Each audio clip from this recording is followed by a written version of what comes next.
So it's not that the Rebbe has this incredible Bekias and he's the answer man. You can ask him any question and he can pull out an answer. Not the point. The point is that anybody can ask the Rebbe, hey, this is what's going on in my life, and the Rebbe cares and has insight. Like, that's the mind-blowing thing. This episode is brought to you by Machne Yisrael. As Yud Aleph Nissan comes and we prepare to write panim to the Rebbe, there's another integral component to a pan, which is called the May pan. If you want to learn more about what this is, stay tuned later in the episode.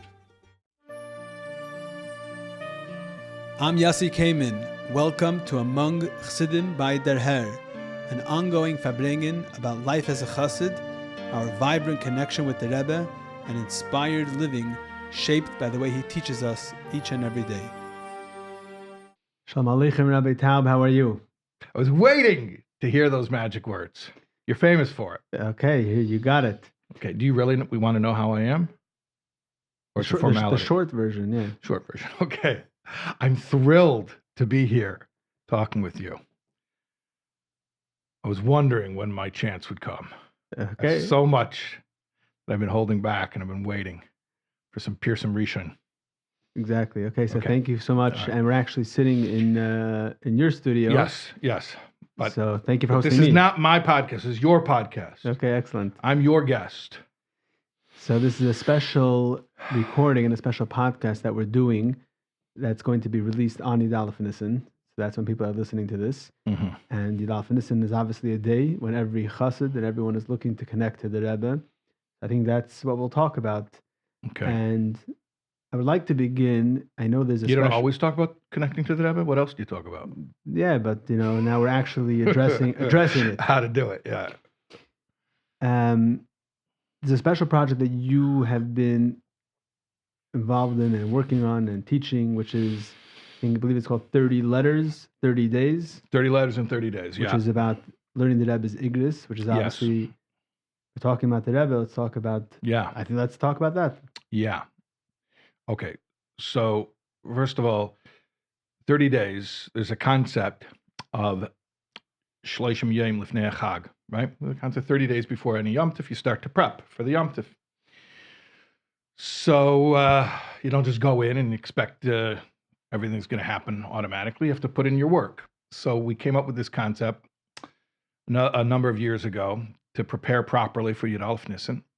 Now, when it comes to Yud Aleph Nissan, we know that Rebbe expressed pretty clearly what his wishes were as far as birthday gifts, gifts of Torah study.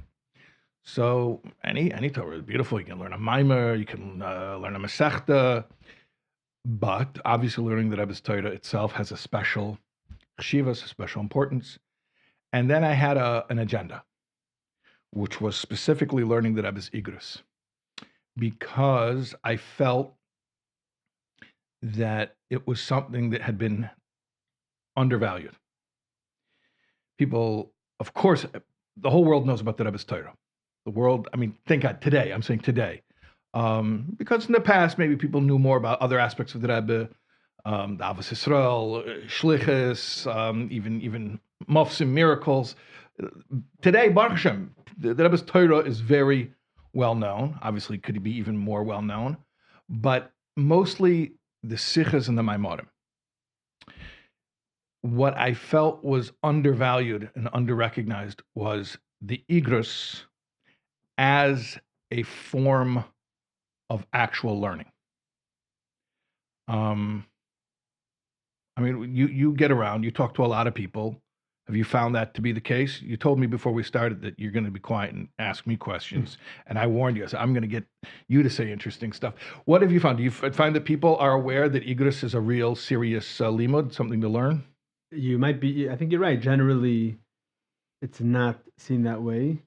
Could be the circles that I hung out in. There was an emphasis on that. I personally have read many Igros. Allah Seder.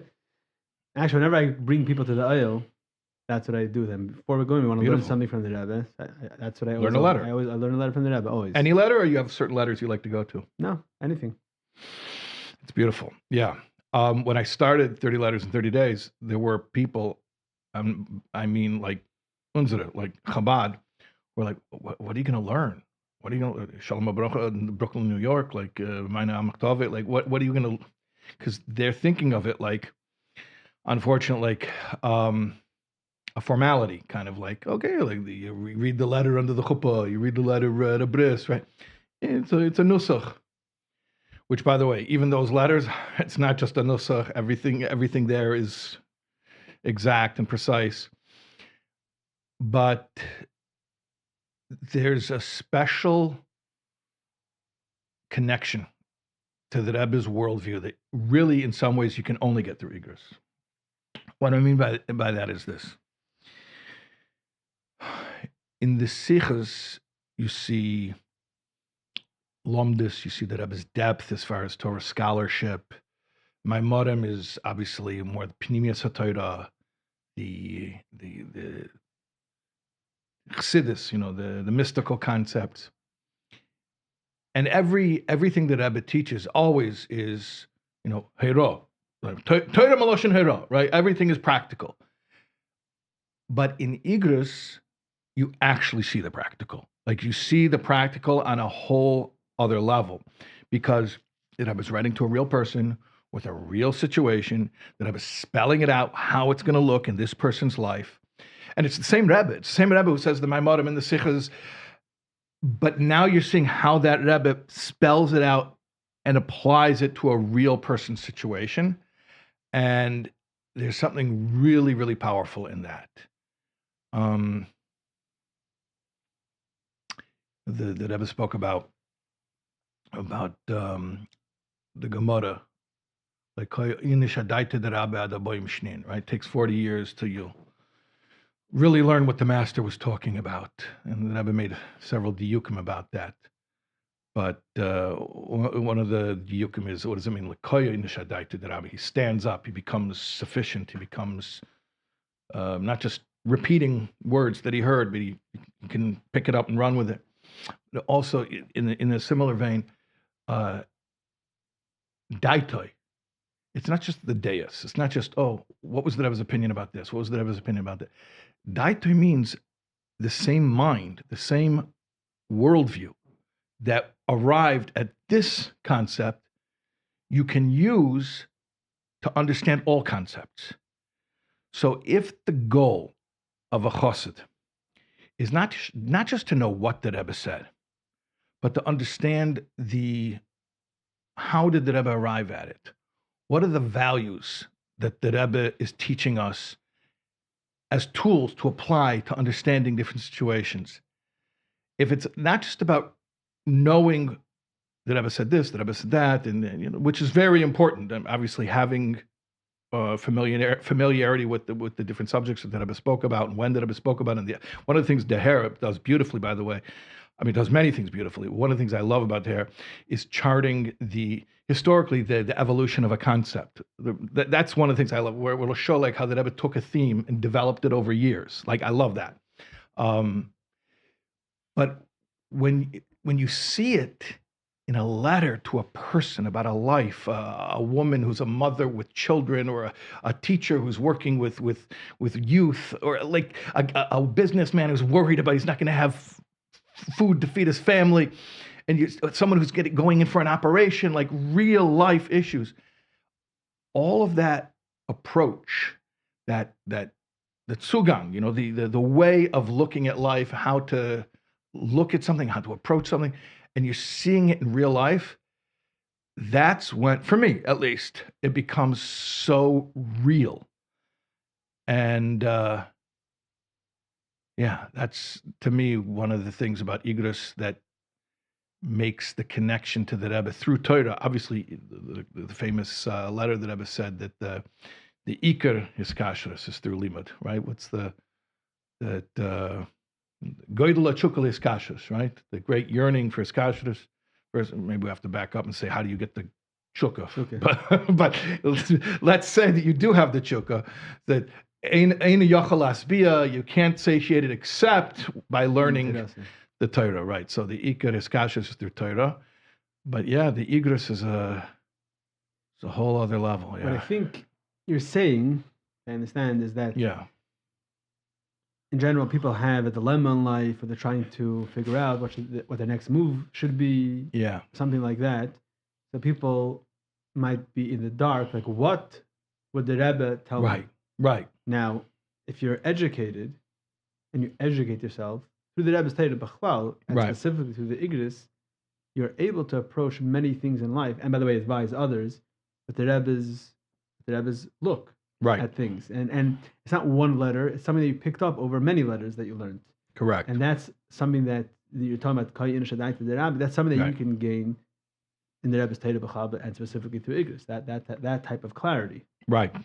How would the Rebbe look at something? Meaning not theoretically, based on what the Rebbe taught, what the Rebbe put out there. And you're only getting that through learning the Igros.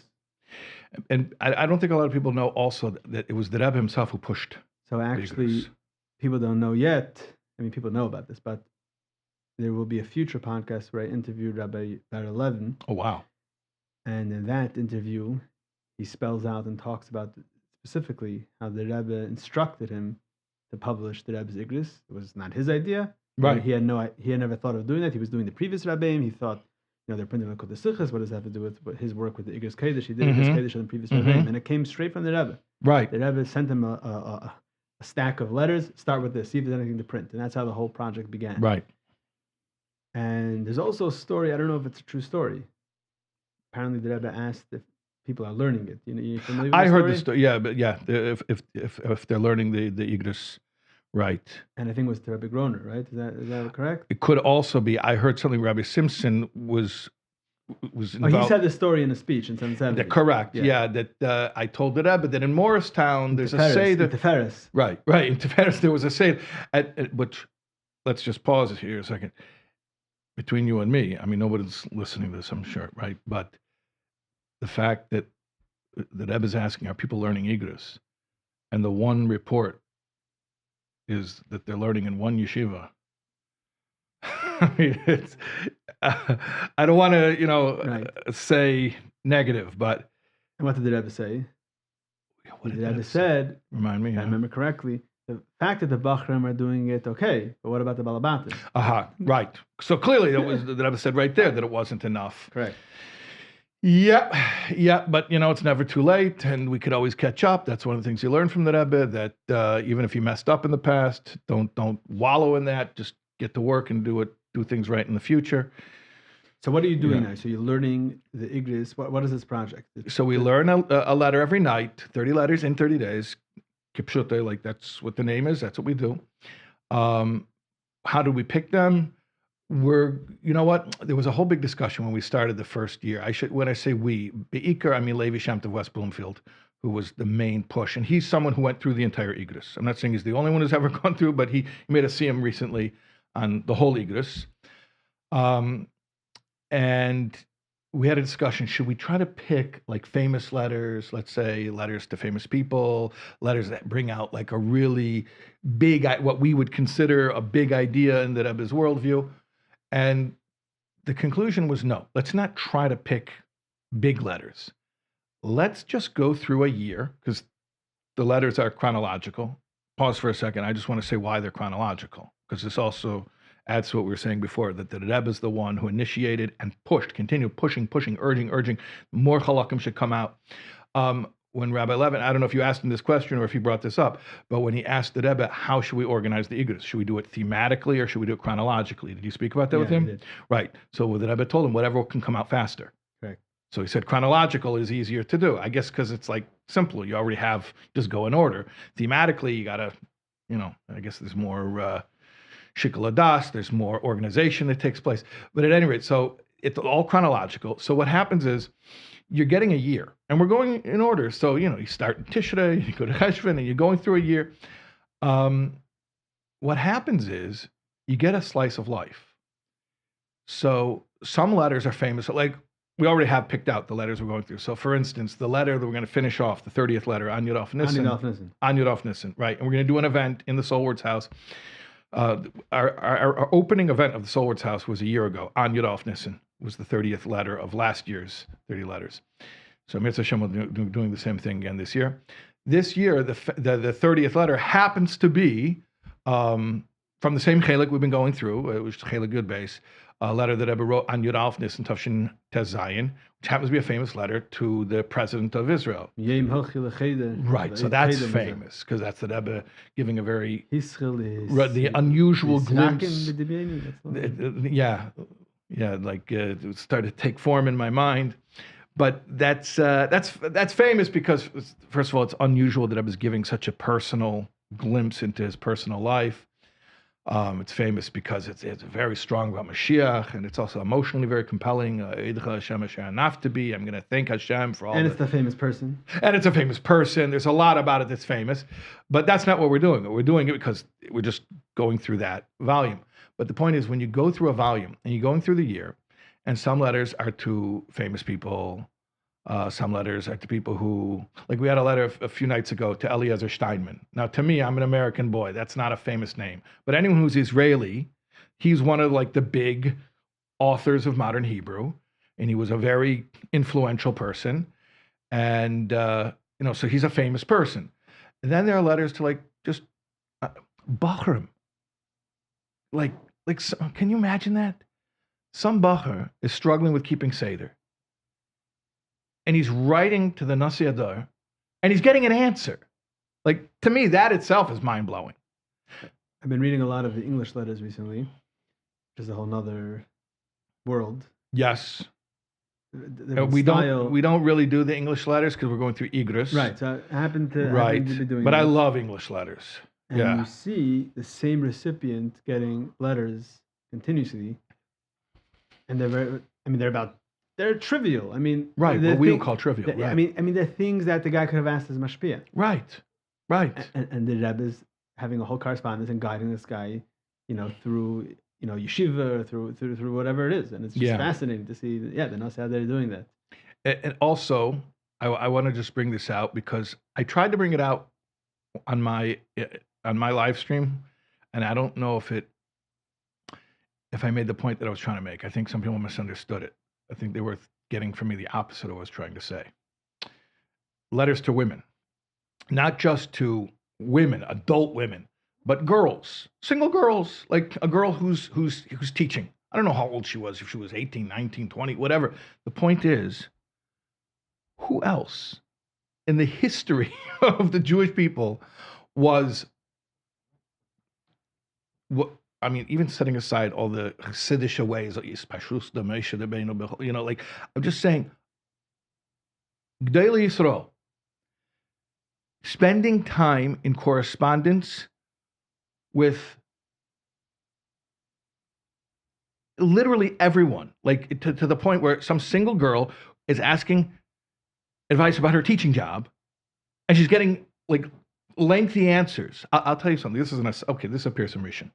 I have to be very careful how I say this. I was once speaking to a young lady, a single girl from I guess I can say from a Litvische background, and very, very intelligent, very well read. She was not ignorant about Lubavitch. She had done her research. She said to me, I saw a thing from Tzivos Hashem. It bothered me. It said something about take the kids, make the Rebbe proud, give the Rebbe menachas, something like that. So she says, this is very weird to me because these kids are all born after 1994. They were born after Gimel Tammuz. And you're telling them that these kids should have like a feeling of some type of a relationship with the Rebbe where like they're trying to make the Rebbe proud. Like make your mommy proud, make your tati proud, make your teacher proud, like the Rebbe proud. So she said, that's weird to me. I'm just telling you, it's weird to me. So she says, like for instance, I believe, and here's where I'm going to be super careful, so-and-so is the Gadol Ador. She named a particular figure who I think many, many, many people would agree would give him that title, Gadol Ador. Like that's not the controversial part. I believe so-and-so is the Gadol Ador. And this was a living person. It's a living person at the time. She says, I don't think he knows who I am. I don't think he cares who I am. And I would certainly not be motivated if someone told me to do something because it'll make him happy. I really don't think he's keeping track of what I do. I don't remember what I answered her. I remember afterwards unpacking that because it affected me very, very deeply. It was like a reality check. It was a reminder of something that we take for granted. Because for you and me, the Gadol Adar means, I mean, what's the Rebbe? Reish Beis Yod, Rosh Bnei Yisrael, right? Like the head of the body, and it feels even what's going on in the toe. And like for us, what's the definition? Who's the Nasi? A Nasi hu HaKoil, right? Who is the leader of Klal Yisrael? Is the one who's connected to every Yid, even children, everybody, right? And she's coming to me, and she's got an entirely different definition of the Gadol Adar, to the extent that that's not even part of his requirements. Mm. It's not even. And then I was thinking to myself, like, then what makes? Because it's so funny. It's like shows my bias here. Because I'm thinking to myself, I actually had to stop and think to myself, why is she calling this particular person Gadol Adar when she? Not only is she saying he doesn't know me, he doesn't even care to know me, right? And that she freely bestows upon him the title of Gadol Adar. So I realized that the distinction that by them, or maybe by most of the Torah world, the Gadol Adar is defined by what he knows. The guy who knows the most, he's the Gadol Adar. He knows the most. So it's defined by what he knows. And by us, Gadol Adar is defined by who he knows. It's that he knows every Yid, he cares about every Yid. That's the Gadol Adar. But it's a completely different definition. But getting back to Igros. So it's not that the Rebbe has this incredible Bekias and he's the answer man. You can ask him any question and he can pull out an answer. Not the point. The point is that anybody can ask the Rebbe, hey, this is what's going on in my life, and the Rebbe cares and has insight. Like, that's the mind-blowing thing. That the Rebbe is answering people, and he has what to answer, and he's relating to them, and he's pushing them, but he's also encouraging them, and he's gentle, but he's firm. It's like, like the classic discussion. If you had a Farbrengen, maybe this is not a 3 a.m. conversation, but more like a 1 a.m. conversation. There's levels. Like there's 9 p.m., which you probably skip. don't. Yeah, you skip that. You don't show up for the 9 p.m. That's the thing. Get the formal, formalities out of the way. Now 11 p.m. you might get like a little bit of, and then 1 a.m. to 3 a.m.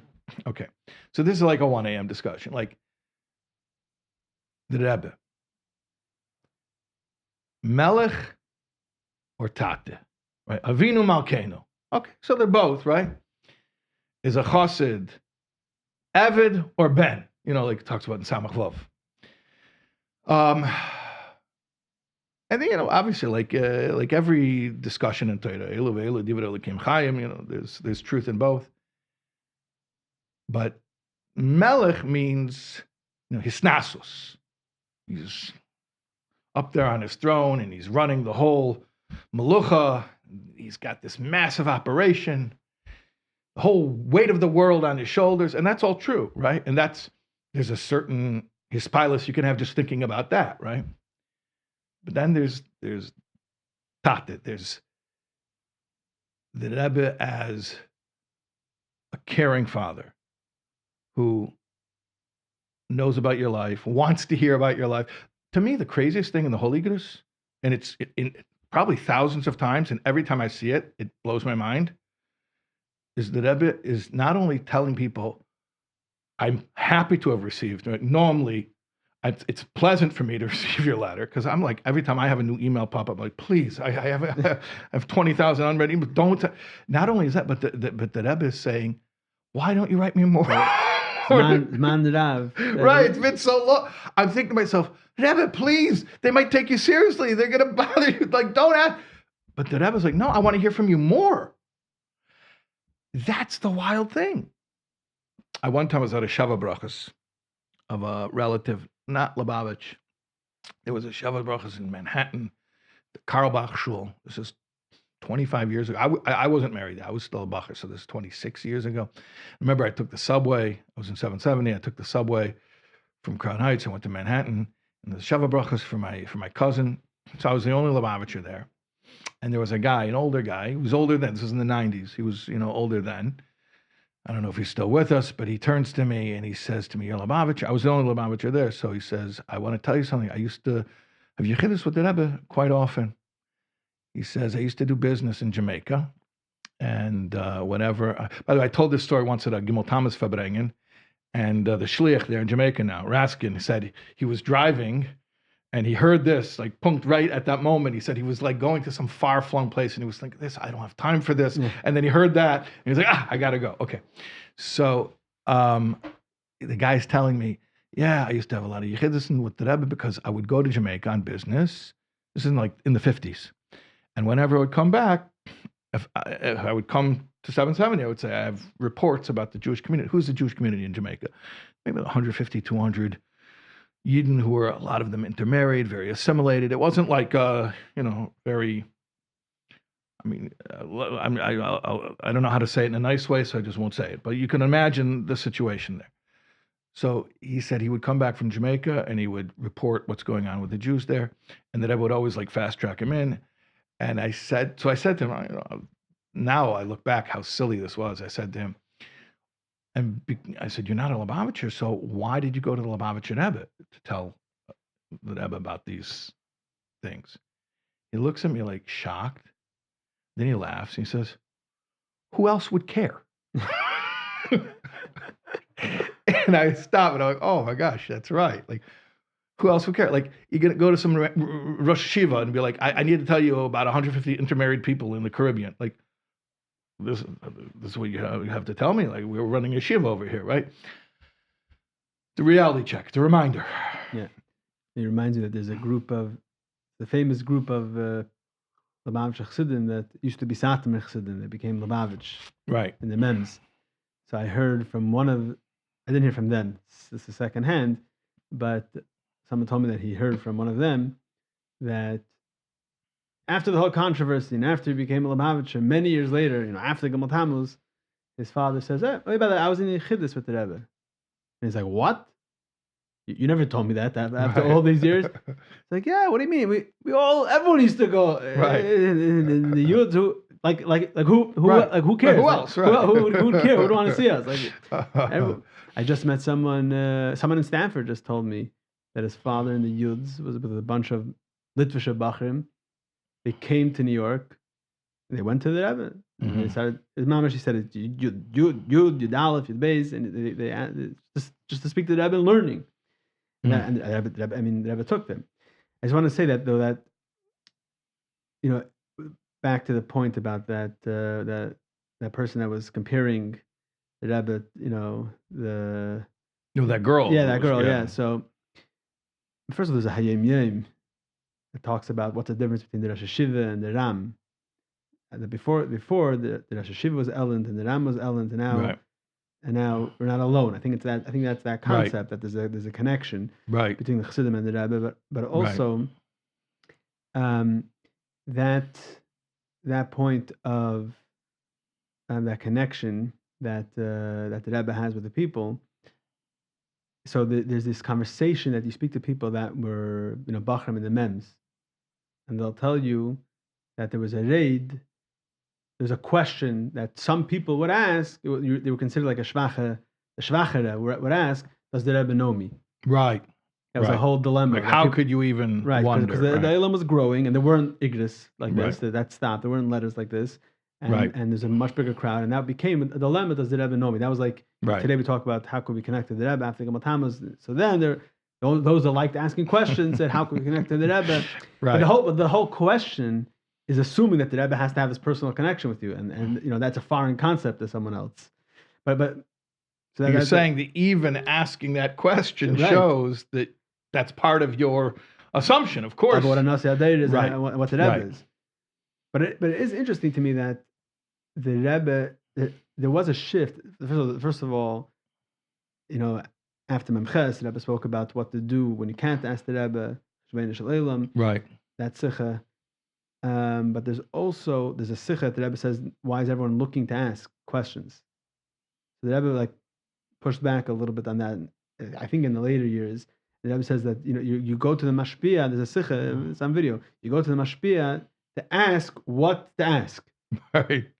And the Rebbe says, das ist nicht der Chinuch von Temchet Mimim. The Rebbe says, das ist nicht der Chinuch von Beis Rivka. Mm-hmm. So the Rebbe pushed back on that a little bit. And I'm wondering if that connects to our time today. I don't know. What do you think about that? But yeah, well, asking questions just to ask. So I think every teacher, every educator has this frustration. It's like you're asking questions just because you want to have a question, right?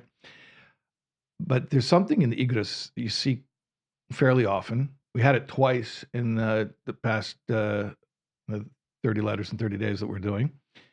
It's a Gemara from Rosh Hashanah. It's a machlekes Tanaim about the shape of the shofar. So one says you should have a straight shofar. One says you should have bent. Straight shows you straightening your ways. Bent shows you're subjugating yourself to Hashem. So one says the straight one should be Rosh Hashanah, the curved one should be Yom Kippur. The one says fakert, curved, and Rosh Hashanah, straight on. But the lashon there is called the poshit ma'litvei. Whatever straight goes better.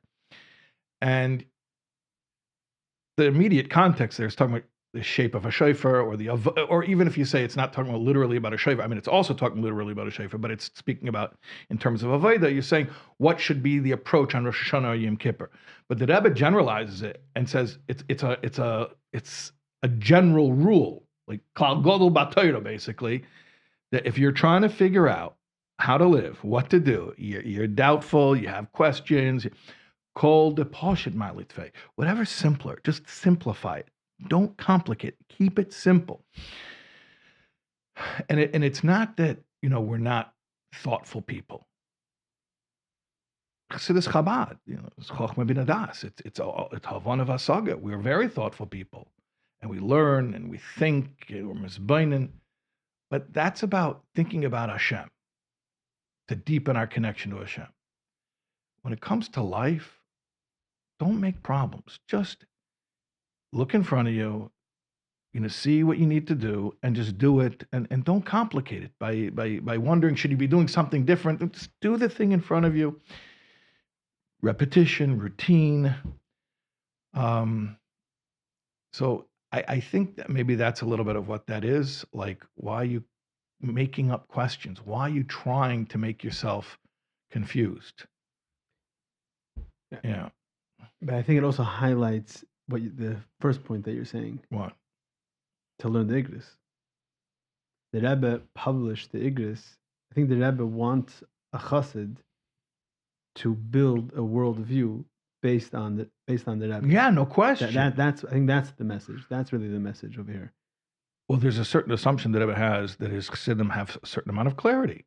Chassidic Chabad. You're not just a chassid in that, whatever else.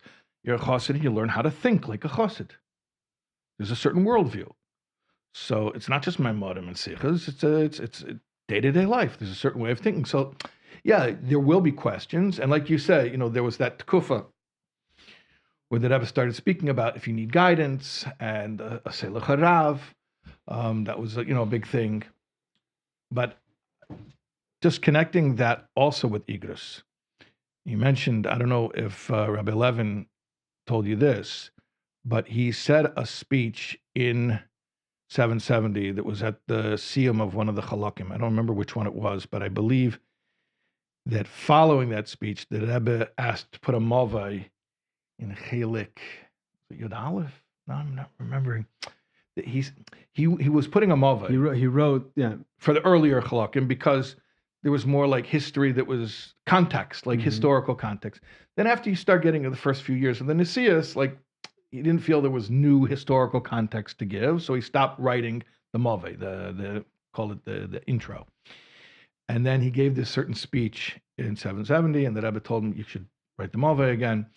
And so he put that speech into the mavai. What did he say? He said something that if he had said it on his own, it would still be geschmack, but you would say, who knows?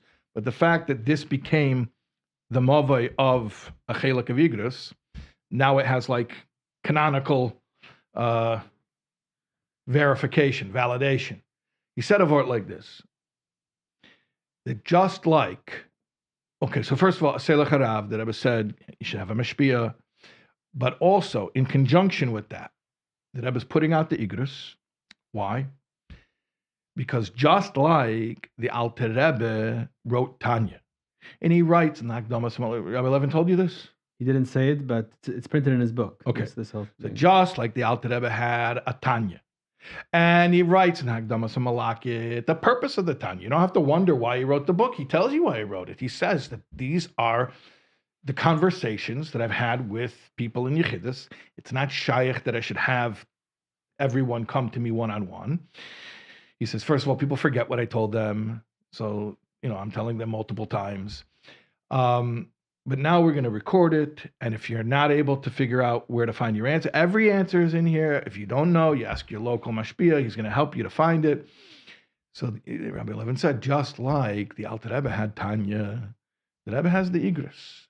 Now, again, if a chassid said that on his own initiative, it would still be geschmack and it would be something worthy of repeating. The fact that it is in the Mavei of the Rebbe's Igros, with the Rebbe's Sharblat, the Rebbe accepted this concept that the Igros are the Rebbe's Tanya. How many people know that the Igros are the Rebbe's Tanya? I don't think that's known. I think people, are we allowed to talk? Can we be real here? You can edit it out if it's going to work. I think a lot of people know about Igros, about randomly opening a page, and I don't have an opinion on that, honestly. Randomly opening a page in order to get an answer. We don't have to guess why the Rebbe wanted Igros printed. The Rebbe was very vocal about it. First of all, we don't have to guess if the Rebbe wanted the Igros printed. The Rebbe was the one who made the whole thing happen. But secondly, we don't have to guess why the Rebbe wanted it. The Rebbe wanted us to learn it. What does learning it mean? It means, and I want to be careful how I say this, Geil Agro and Hashgacha Pratis and all those things, and if that's how somebody wants to. But how about this? How about this? The Rebbe gave us a window how to look at almost every practical issue that a person could face in life at every phase of life, and gave us hundreds of examples of each of these things, whether it's making a living, or it's health, or it's raising kids, or it's marriage, or spiritual issues, or whatever it is. And if you'll just learn these letters, it will train you how to think. Just like if you'll learn enough of the Rebbe's sichas, like Nigla sichas, let's say, Rashi sichas. I'll give an example. If you learn 20 Rashi sichas, it'll change the way you learn Chumash Rashi. There's no question, right? You'll maybe you won't be an expert in the methodology, although the Rebbe wanted that. The Rebbe would always ask, where are the ha'adas? Where are the articles from the Chassidim? Like, I'm teaching you the klalim. Like, in fact, the Rebbe, I saw at least a few times where the Rebbe said, last week I taught a certain klal, and then this week it came up in Chitas, and I thought I would have pouring in people finding that and asking that question. Nobody did it. So the Rebbe's like, I'm teaching a methodology over here. What do you think? You're just supposed to memorize what I said? Don't tell me what I said. I know what I said. Use the methodology to figure out things that I didn't say. So even if you learn Rashi sichos, you will look at Rashi completely differently. You will learn it because you'll what's bothering Rashi here? What is he answering? Why is he saying? Why is he mentioning why is he using those words particularly? Well, why does he say the name of the Tana? Or whatever, the different things you learn from the Rebbe's Klalim. Well, would you think that a chassid should say, I don't know how to learn Chumash Rashi the way the Rebbe taught, but I can repeat to you Rashi Sichas Shaka V'Tari Bal Peh. I would say that's beautiful, but you think you've gone all the way with it, right? So to simplify it, it's not just what did the Rebbe say, it's how did the Rebbe say it. It's not just the what. Don't just repeat to me what the Rebbe said. Tell me how did the Rebbe say it. And by that I don't just mean the signon, the tone, which also I'm saying that as well. But I'm saying like the process. How did the Rebbe arrive at it? You don't think you can learn a derech halimud? You don't think the Rebbe has a distinct, learnable derech halimud in Nigla Chassidus and day-to-day life? I mean, it's very open and charted, and Madam Mekoimes, everything you can look up source to make it so simple. And Mafteches, I mean, everything is so just systemized in order to learn how to approach learning and life and anything else that could come up. There's a way to look at it as informed by the Rebbe's approach. As we're getting ready for Aleph Nissan, I know most of us will be writing a pan to the Rebbe. I want to mention something that's a big part of this process, but that sometimes is forgotten, and that is the demei pan, the money that we give with the pan. If you're wondering why we give money with a pan, we can actually find the explanation in Tanya Nigaris HaKedesh. The Alter Rebbe explains that our livelihood, our parnasa, is where our energy is invested. The chaye nafshe, as he refers to it. When we give demei pan, we're giving a piece of our physical essence. That's what creates the vessel and the keli to receive the brachas and this connection and hiskashos we're asking for in our pan. It's a long-standing tradition from the times of the Chassidim of the Alter Rebbe. By giving this tzedakah together with our pan, we're making the request real in the physical world. So when you send your pan this year, make sure to include Demei Pan. You can do this through magbis.org and through clicking on the tab for Demei Pan, which ensures that these funds will go to the same place that the Rebbe will deposit the money that he received in the Panim, which is the Rebbe's institutions. It's a small step that makes a huge difference in how we prepare for Aleph Nissan. Is it considered on the podcast, is it considered good content when the guest complains about something? Because people like Is it that. controversial? I don't know if it's controversial or not. Let's try it. Okay, We'll find out afterwards. Okay. I think a lot of times that I'm including myself here, sometimes because of, I'll say a limutzchos, because of our reverence for the Rebbe and every holy word that the Rebbe said, sometimes we become intellectually lazy. In other words, we're satisfied just to quote, here's what the Rebbe said. But the Rebbe wasn't asking to be quoted. The Rebbe was teaching you how to think. How to apply it. How to apply it, and also how to be mechadish. Mechadish is not a dirty word. We think of it, we laugh. Oh, chidush, you have a chidush. What are you, misnagid? You have a chidush. The Rebbe wanted Chassidim should be creative. I'm sure you know this story, but I heard it directly from Rabbi Shapiro from Miami. He said when he was a bacher, he went to a Yutes Kislev Farbrengen in Boston, and Rabbi Soloveitchik was there at that time. And he said that the Rav spoke for, I think he said he spoke for 2 hours. Like his drosha was like 2 hours. And then afterwards they sat down to Farbrengen. And they wrote up a duch, the Bachram. So he was Rabbi Shapiro was a Bacher at the time. So he wrote up a duch, and Soloveitchik was very into, I was saying brisk, into Rambam, especially Hilchas Tshuva. And so the Rebbe was saying sichas at those times about Geras HaTshuva. And so he wrote in the duch that the Bachram spoke with, talking about J.B. Soloveitchik, about the Rebbe's sichas about tshuva and Geras HaTshuva. So the Rebbe wrote back on the. You've heard this before? No. Okay, so he wrote back on the duch. You can ask him, Rabbi Shapiro, for the exact lashon. It was something like "Vade loy meduber rak be'inyon vade loy shokol v'torah be'inyonim shemeduber rak behizvad." Certainly, they didn't just do a shokol v'torah back and forth. Inyonim shemeduber rak behizvad. It's only content that was already given over in the Farbrengens. Ela b'inyonim shelahem, but their own concepts. Okay, pause. A bacher, first of all, just to think that a bacher, even a talented bacher, a future Rosh Hashiva, should speak in front of, JB Soloveitchik. Like, like you'd have the confidence to speak, to hold your own, to speak in learning. That's already a darga.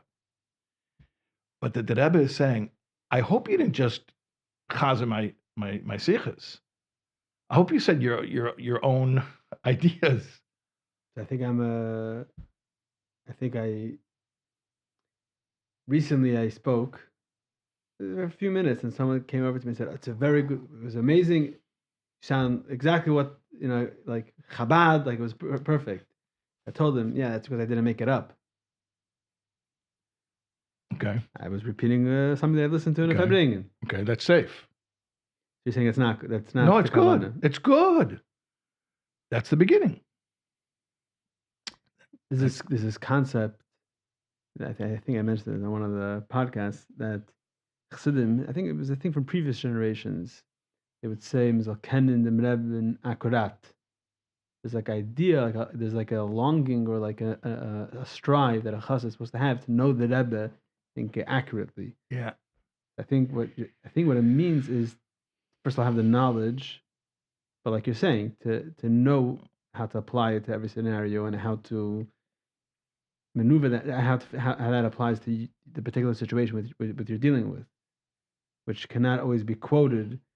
The Rebbe said kach v'kach, and it needs to be applied to the situation. If you met a younger man, Lubavitcher younger man, who told you, listening to the news, I'm hearing what's going on in Israel, and let's take like a real slam dunk, easy one. But I don't know what the Rebbe would say about Land for Peace. You'd be shocked, right? Like, why would you be shocked? Because the Rebbe addressed it thousands of times. Right. So it'd be weird to you that he wouldn't know. And he would say to you, I know, I think the Rebbe said it a bunch of times, but I'm not sure how it would apply in this situation. Maybe it's different. You'd be like, how can you not be sure how to apply that when the Rebbe gave you hundreds of examples of it? Milsa b'taima. It's not like the Rebbe said gzer gzarti. The Rebbe gave the logic behind it, right? So it's very transparent, especially in the Farbrengen. So I'm saying maybe stuff like that, like political stuff, you wouldn't know so clearly if you only learn Likutei Sichos. But certainly if you learn Farbrengens from that time, and if someone would say to you, I don't know what the Rebbe would say about it. I don't know. We can't ask the Rebbe, so how could we know? It would be weird. Right? Correct. Okay. So what I'm telling you is, to me, it's equally as weird if somebody would say, not that they don't know, okay? It's not a crime to not know. But like, I don't know, we can't know. How would we know? How would we know what the Rebbe would say about this? How would you know? Because the Rebbe didn't have to spend his entire life teaching his worldview. He didn't have to do that. The Rebbe clearly spent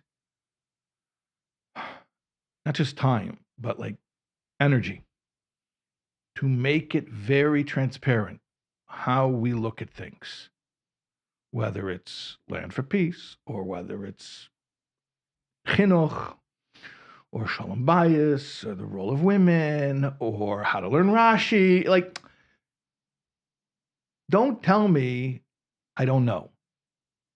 Tell me maybe I have to think about it more. I have to digest it more, but it's all laid out there. There's a comprehensive worldview contained within the Rebbe's Torah. There's nothing in life that we couldn't figure out based on the information that we already have. That's at least that's how I feel. I mean, to me, it's always been a clear thing that the Nasi Hader already addressed everything. Right. That's another way of saying it. For the day. Right. If it's going to come up for anyone in this generation, then it has to be that the Nasi of that generation covered it. Right. Oh, where did he cover it? Quote it from me. Okay. It's like Teresh B'Chsav and Teresh B'Al Peh. It's like Moshe Rabbeinu says, why was the Torah given to me? It should be given to Rabbi Akiva. And then Rabbi Akiva says, Halacha l'Moshe Misinai. It's all there. So 25 years ago, when the world was closer in time to when the Rebbe said it, it might have been, you might have to, in certain scenarios, have to think less to apply it because it was extremely doimet to whatever was the Rebbe spoke about. So now The world was more similar. right. Yes. So now we might have to like have more das and understanding in order to apply it. But right. Yes. It's all there. Right. The difference between the world. By the way, in certain things, it's the opposite. certain things when the Rebbe said it, people no one understood, and now it's so clear to everyone. I mean, Eretz Yisrael is a good example. Yeah, Eretz Yisrael is a great example. Look at the polling. How many people think that you should give away land? It's an extreme minority. There's definitely stuff like that where it's like, did the Rebbe say this in 2026? Because it sounds like, and you're like, did the Rebbe say this in the 50s? How did people even know what that meant in the 50s? This makes more sense now. Right. A good example is there's a sikha, I think it's Achron Shel Pesach, and the Rebbe is speaking about levels of cherus. So, because we have 2 days, so you have Shvi Shel Pesach, Achron Shel Pesach. So the Rebbe says it's not redundant, the 2 different levels. One is freedom on the level of freedom from Mitzrayim. The other is freedom from this Golus, Mashiach. So 2 different levels of cherus. So the Rebbe is describing, like, what does it mean to be free? Well, we know who's a ben chayrin. Person who learns Torah is called ben chayrin. Okay. So one level, it sounds like 2026. One level of ben chayrin is somebody, he's learning, and the phone rings. Yeah. And he won't answer it because he's learning right now. That's one level. That's only the first level. The second level, higher level, Mashiach level, is he's learning and the phone rings and the sound of the ringing is irrelevant. He doesn't process it. He says it's as meaningful to him as the sound of a fork falling on the floor. It's just noise. Like one level, I hear it. I know it's a phone ringing. I'm maybe even thinking who's calling me, but no, I won't do it. That's one level of freedom. You're not a knecht to the phone. You don't have to answer it. But then there's, I'm learning. What's a phone? It's not part of my reality right now. We talk about that today when we're all so hyper connected and we're the Rebbe was speaking about when there was a payphone in the hall. Right, there's a payphone down the hall. Right. Someone mentioned, I think Benji mentioned that when the Rebbe said it, they took out the payphone from 770. Oh no, what did you say? I think Benji Pearson mentioned it in the podcast. That what? I think it was him. And when the Rebbe said that sikha, that's when they removed the payphone. Oh, really? From the hallway. But you're saying that whatever the Rebbe was saying then, now it's like on steroids. Right. I was actually yesterday I was learning a Farbrengen, Tavshim and Beis, and the Rebbe says very very like interesting. The Rebbe speaking about a father being mechanech his child, and you're telling them one thing, but then they see that you come home Shabbos afternoon, and you undo your setuk and you're having tea, and you're busy with the flies in the flies and of the world. You for sure don't take the Maimon Chassidus from the shelf. And Rebbe earlier was speaking about a grandfather that's telling his grandchild how to behave, but then he sees how does he behave. He's sitting on the telephone talking, not Dvarim Asurim, but sitting and talking on the telephone. Wow. And when I was reading this, I'm like, oh my gosh, Rebbe's talking about today us, the father that's supposed to be learning Chassidus, right, and telling his kids to learn Chassidus. Meanwhile, what's the father doing? He's on the phone. Wow. Yeah. It's, what it reminds me of? It's like, the famous Sikha Parshas Noach about in the Zohar about the Industrial Revolution. So the Rebbe says there are certain things that until the technology existed, it was very abstract for people. Like Ayin Roya isn't Shemas, right? Yeah. So that was just an example, right? The famous Maisa with Tvei Chassidim, there's names that. What's the story? They were learning. It says in Chassidus that there's more. There's more water than land. He says, I was in Samarkand and I was in here. Right, in every place, all I see is land. So it must be Emunah. You believe in it. Some things you have to take on Emunah. Yeah. The Alter Rebbe says that 2/3 of the world. And look what they tell you. The Alter Rebbe says, that 2/3 of the world is water. And he says, well, I don't understand. I've lived in different countries. Everywhere I go, it's all land. You never see water. Some things you have to take on Emunah. Yeah. So certain things were very abstract. And then as the technology existed, it was like, oh, this is a real thing. And I think Al Derech in a similar vein, certain things that Rebbe was speaking to Chassidim in the 50s and the 60s, And of course, the Rebbe is saying it's holy, you take it seriously. But I don't think they could imagine that the Rebbe is speaking about our time. And you call it nevuah. Like, to me, it's not negeya. Like the Rashbat said, like, if a Rebbe needs to have Ruach HaKodesh, he has Ruach HaKodesh. If he doesn't need, like, it's not to me like a checklist. But is it nevuah? To me, chacham adif minavi. A general concept, right? A chacham is greater than a navi. Why? I mean, it's a concept in Chassidus. Because a navi doesn't really understand what he's seeing.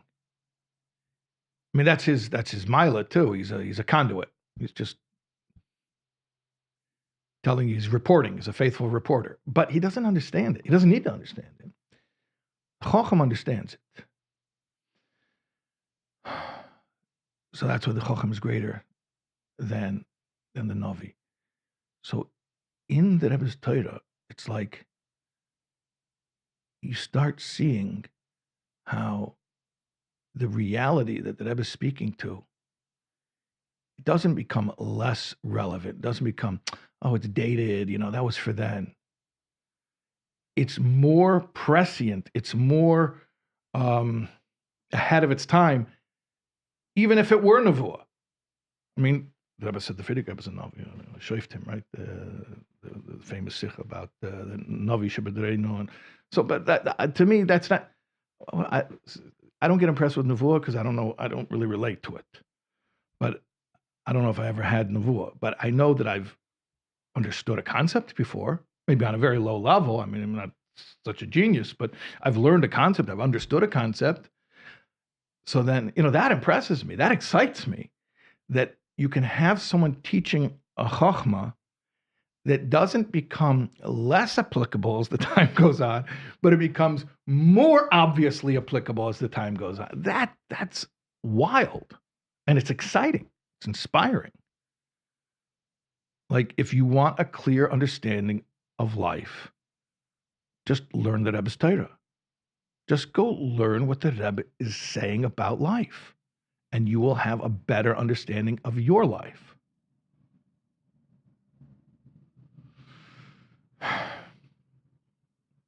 That like type of thing that people should be thinking about on Yud Nissan. Does that count as Hisayrus? Is that you have a mind, or too abstract? If the question is how did it to be Nisayra to do that?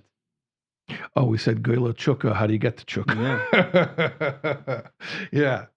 We should explain that question. The famous letter that I ever wrote after Shvat. Anybody that learns the Rebbe's Torah is uplifted. Yes. 100%. And it's right, always happens. It's any element of the Rebbe's Torah. It's a letter, it's learning a Farbrengen, learning a Maimer, learning a Sikha. If you're reading the Her, right. You're always going to be... You get uplifted, exactly. No question. The question is, on a random Tuesday, right? How do you gravitate towards the Rebbe?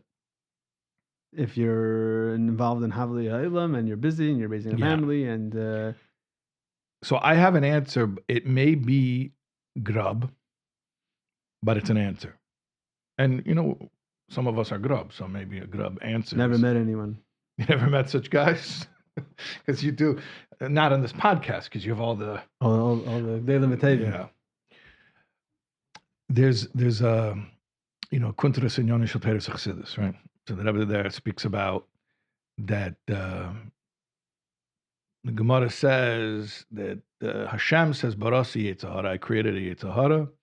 But the good news is, Barasi also created Torah Tavlin. I created Torah as Tavlin means spices, but like it means medicine. That's why like medicine is also on Shabbos, because you grind spices, right? Okay. So the Rebbe says like this. David HaMelech was punished for calling Torah Zmiris. It's a Gemara in Saita. It's also in the Igros HaKodesh from the Alter Rebbe, but the original thing is Gemara in Saita. Not a Talmud Chacham, but Saita, Svira. You have to... Yeah.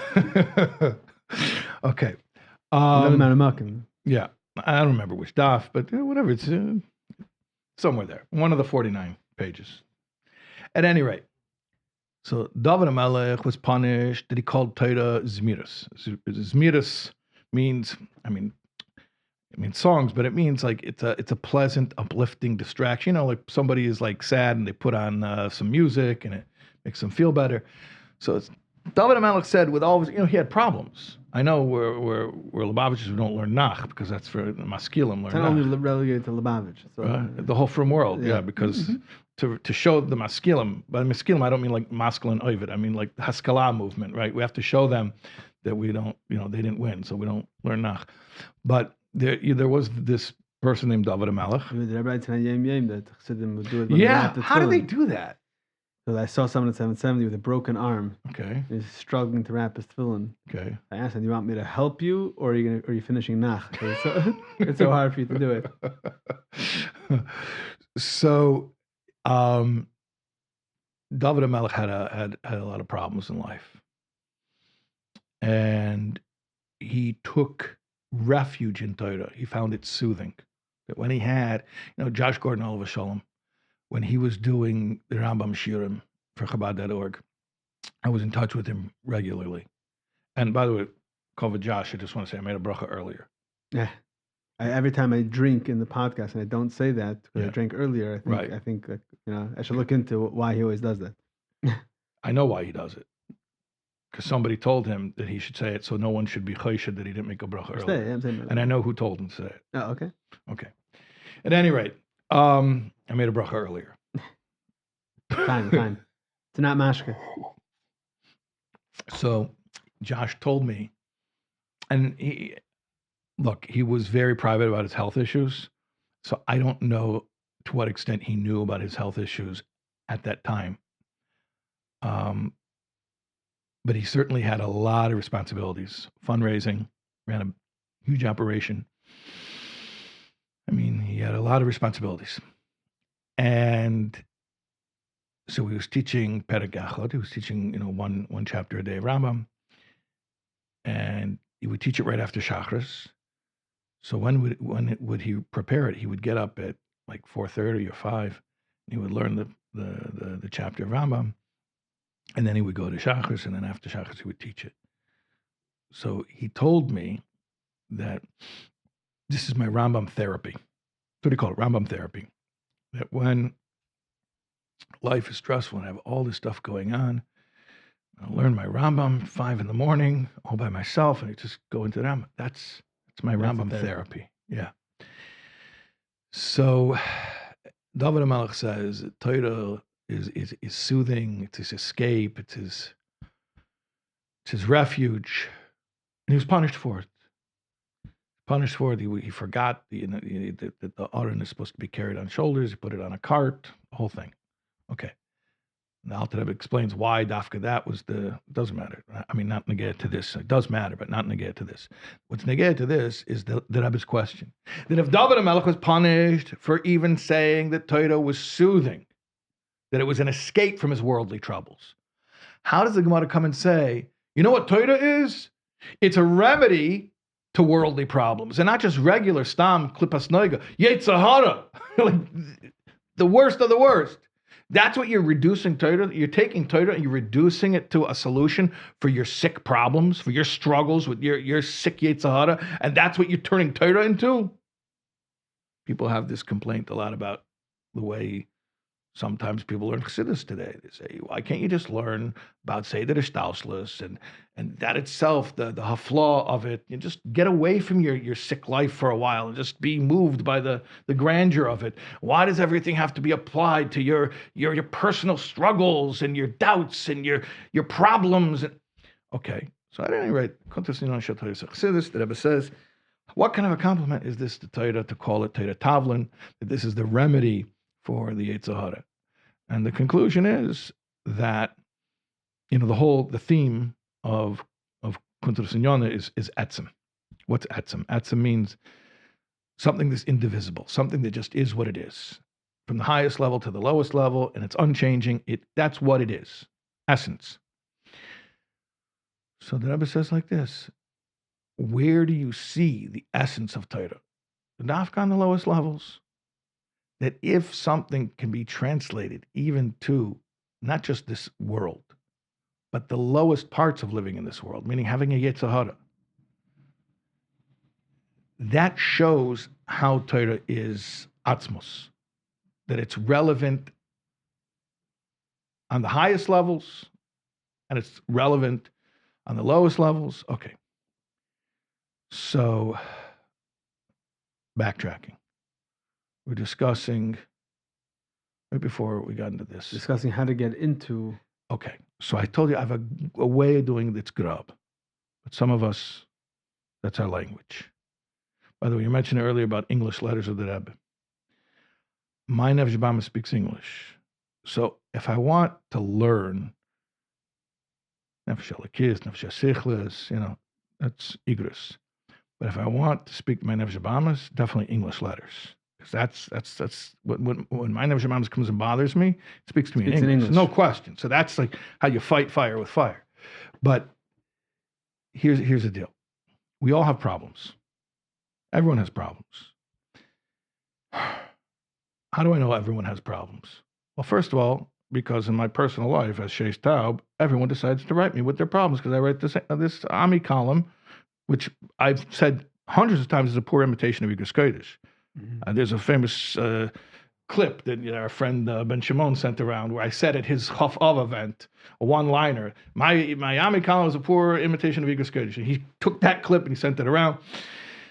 Anyway, but I stand by it. It's true because Rabbi Frankfurter asked me, write an advice column. Like, I don't even know what an advice column is. He's like, you'll figure it out. So I was like, okay, I'll imitate Igros. But at any rate, so I know that everyone has problems. Imitate it in which sense? Imitate the style. The style, the approach. There's a lot of klolim that I picked up from Igros, how to validate people, especially when you disagree with them. You can't agree with somebody's premise because they're wrong. Their whole problem is based on a misunderstanding. But you have to validate them. You can't just be mavatal. You can't just negate them. You validate them first. First, you validate them, and how to encourage somebody, but also demand and not let them off the hook. How to empower them. Like let's say they're complaining about something that's not their bechira chofshis. It's Yenna. They're complaining about some other guy. So how to put the onus back on them where they have power. Like these are things that I picked up from Igros. Anyway, we can come back to this if you want. But so here's the deal. I know that everyone has problems. There's a saying, there are two kinds of people in the world. There's normal people and people that you really know. Because if you'll know anyone, you'll find out that everyone's crazy. So when people, when it comes to shidduchim, oh, that family's no good. They're crazy. Oh, that one from Australia, they're good. Yeah, because no one knows them. Because they're from Australia, you think they're normal. They're just as crazy as everyone. Yeah. Okay. At any rate, so I know everyone has problems, but also you don't have to be me. You don't have to borrow my email inbox. Just look at the Igros. All these people have problems. Okay. By the way, there's many Igros that are not published. Oh, very good point. And that's what was fit for publication. How much of it was not, or redacted. A lot of sections of, and that was all the Rebbe said that because it's too personal. Right? Yeah. Right. That's the tip of the iceberg. That was what was published. Right. Or people have asked me like, where did the Rebbe speak about whatever? Let's say a very personal, very intimate issue. Did the Rebbe ever speak about it? I said, I think he spoke about it thousands of times. Where? And I say, look in the Igros. It talks about Hesach Hadas. What is he talking about over there? What do you think he's speaking about? I mean, just use a little. What was most devastating to me, the person who asked me this was a Mashpia of Bachram, which to me, the number one qualification you have to be a Mashpia of Bachram is to know that 99% of the time that I was saying Hesach Hadas is about these things. But whatever. It was disappointing to you, yeah. Okay, it was disappointing to me. Yeah. Okay, but... Add that to the list, okay. Okay, well, add that to the list. Okay, but let's talk about this. The grub way to get the chukka going. Okay, so we all have problems. We're in Golas, okay? We have problems. So would it be better, perhaps, and maybe I could even argue the opposite actually, but would it be better to pick up a mimer just because I just want to connect to the Rebbe? Yeah, I guess that's beautiful. It's very clean. It's very pure. But at the very least, let's just say you have problems in life and you have doubts and you don't know how to deal with it. So at the very least, the pnia, the graba pnia, the ulterior motive, the selfish reason, just open up the Rebbe's Torah, open up Igros, and just start reading, just to have some clue how to deal with your crazy life. You're asking how to start learning. If you start learning, everyone always enjoys it, right? They always enjoy it. But how to get started if you need the initial motivation. So I'm saying, when you're trying to deal with your life in Golus and you're dealing with all your problems and you're dealing with it, this will give you clarity. It'll give you soothing. It'll give you peace of mind. So it's about identifying when you're running on empty, which very often people are. Sure. It's just about identifying that the Nasihat there and the Rebbe is the address, and therefore go access, like go do it. You know, that your motivation should be right. your empty tank. But right, I mean, the motivation is there, but you know what the problem is? There's a letter that I learned recently, but it's a motif that you find all the time. One of the things I told you that I learned certain klolim from the Rebbe's letters. One of them is the problem is the solution. Always the problem is, like, it's true in learning. Like, the bigger the kasha, the more of a chiddush you're going to arrive at, right? So also in life, the bigger the problem, or in chassidus, the bigger the helam, the bigger the giloy. That's the Rebbe's approach when he asks questions in learning. In learning, right? The answer. The bigger the question, the bigger the answer. Right. Or in terms of chassidus, the answer is in the question. The bigger the helam, the bigger the giloy that ensues. But in life also, and you see in the Igros, the bigger the conundrum the person is facing, the more clarity they're about to come into. To receive. Right. And it's not just the lefi erech, it's also the oifen, the manner of it, because the answer is embedded in the question. The famous simple example of it is Jonathan Sacks writes that, should I become the next chief rabbi of England? I should. Right, I should. Made the transposition editing marks. Turns should I into I should, right? You're asking it as a question. I'm telling you, you're saying it as an answer. Or Amol daf mereden zu sich, right? The Weindab story, right? Famous. Okay, we have many such illustrations of this. Now, a side note. Yeah. You go back, just hold your thought, but yeah. One of the most geschmacka parts of that story with Rabbi Sacks, they saw, I think it's a gem or video where he's describing how he wrote to the Rebbe about whether he should become the chief rabbi, and he got that answer. And he told his wife, "Okay, I'm going to write to the Rebbe, but are you ready? Because whatever the Rebbe's going to say, I'm going to do." Right. So it was like a very chassidish. Right. Like, okay, I don't know if I should write. You want me to write? Okay, right. Just it's a commitment. Whatever that is. Yeah. So the answers in the question, a guy writes to the Rebbe. He says, I can't do his baininess because I don't have time and I don't have concentration. I'm thinking all day long about other things and I can't do it. I can't think about Hashem. So the Rebbe writes him back, and I'm paraphrasing, but it's like, oh, good news. So you do have time and concentration. You're just using it for the wrong thing. Using it for the wrong thing. Like, I was afraid that maybe you're going to tell me, Pasha, you can't think. You don't have, some people that can't think. No, clearly you can think. You can concentrate. Good news. You're just thinking about the wrong things. Okay. So that's an example of the problem is the solution, right? Question is in the answer, or the answer is in the question. But what I was saying before about, so we have problems in life and we're in pain. Different degrees of pain. It could be like massive pain, or it could just be general discomfort. Right. Okay. And we know that we need clarity. We need some way to frame this, some way to look at this so we can get through the day. And then what do?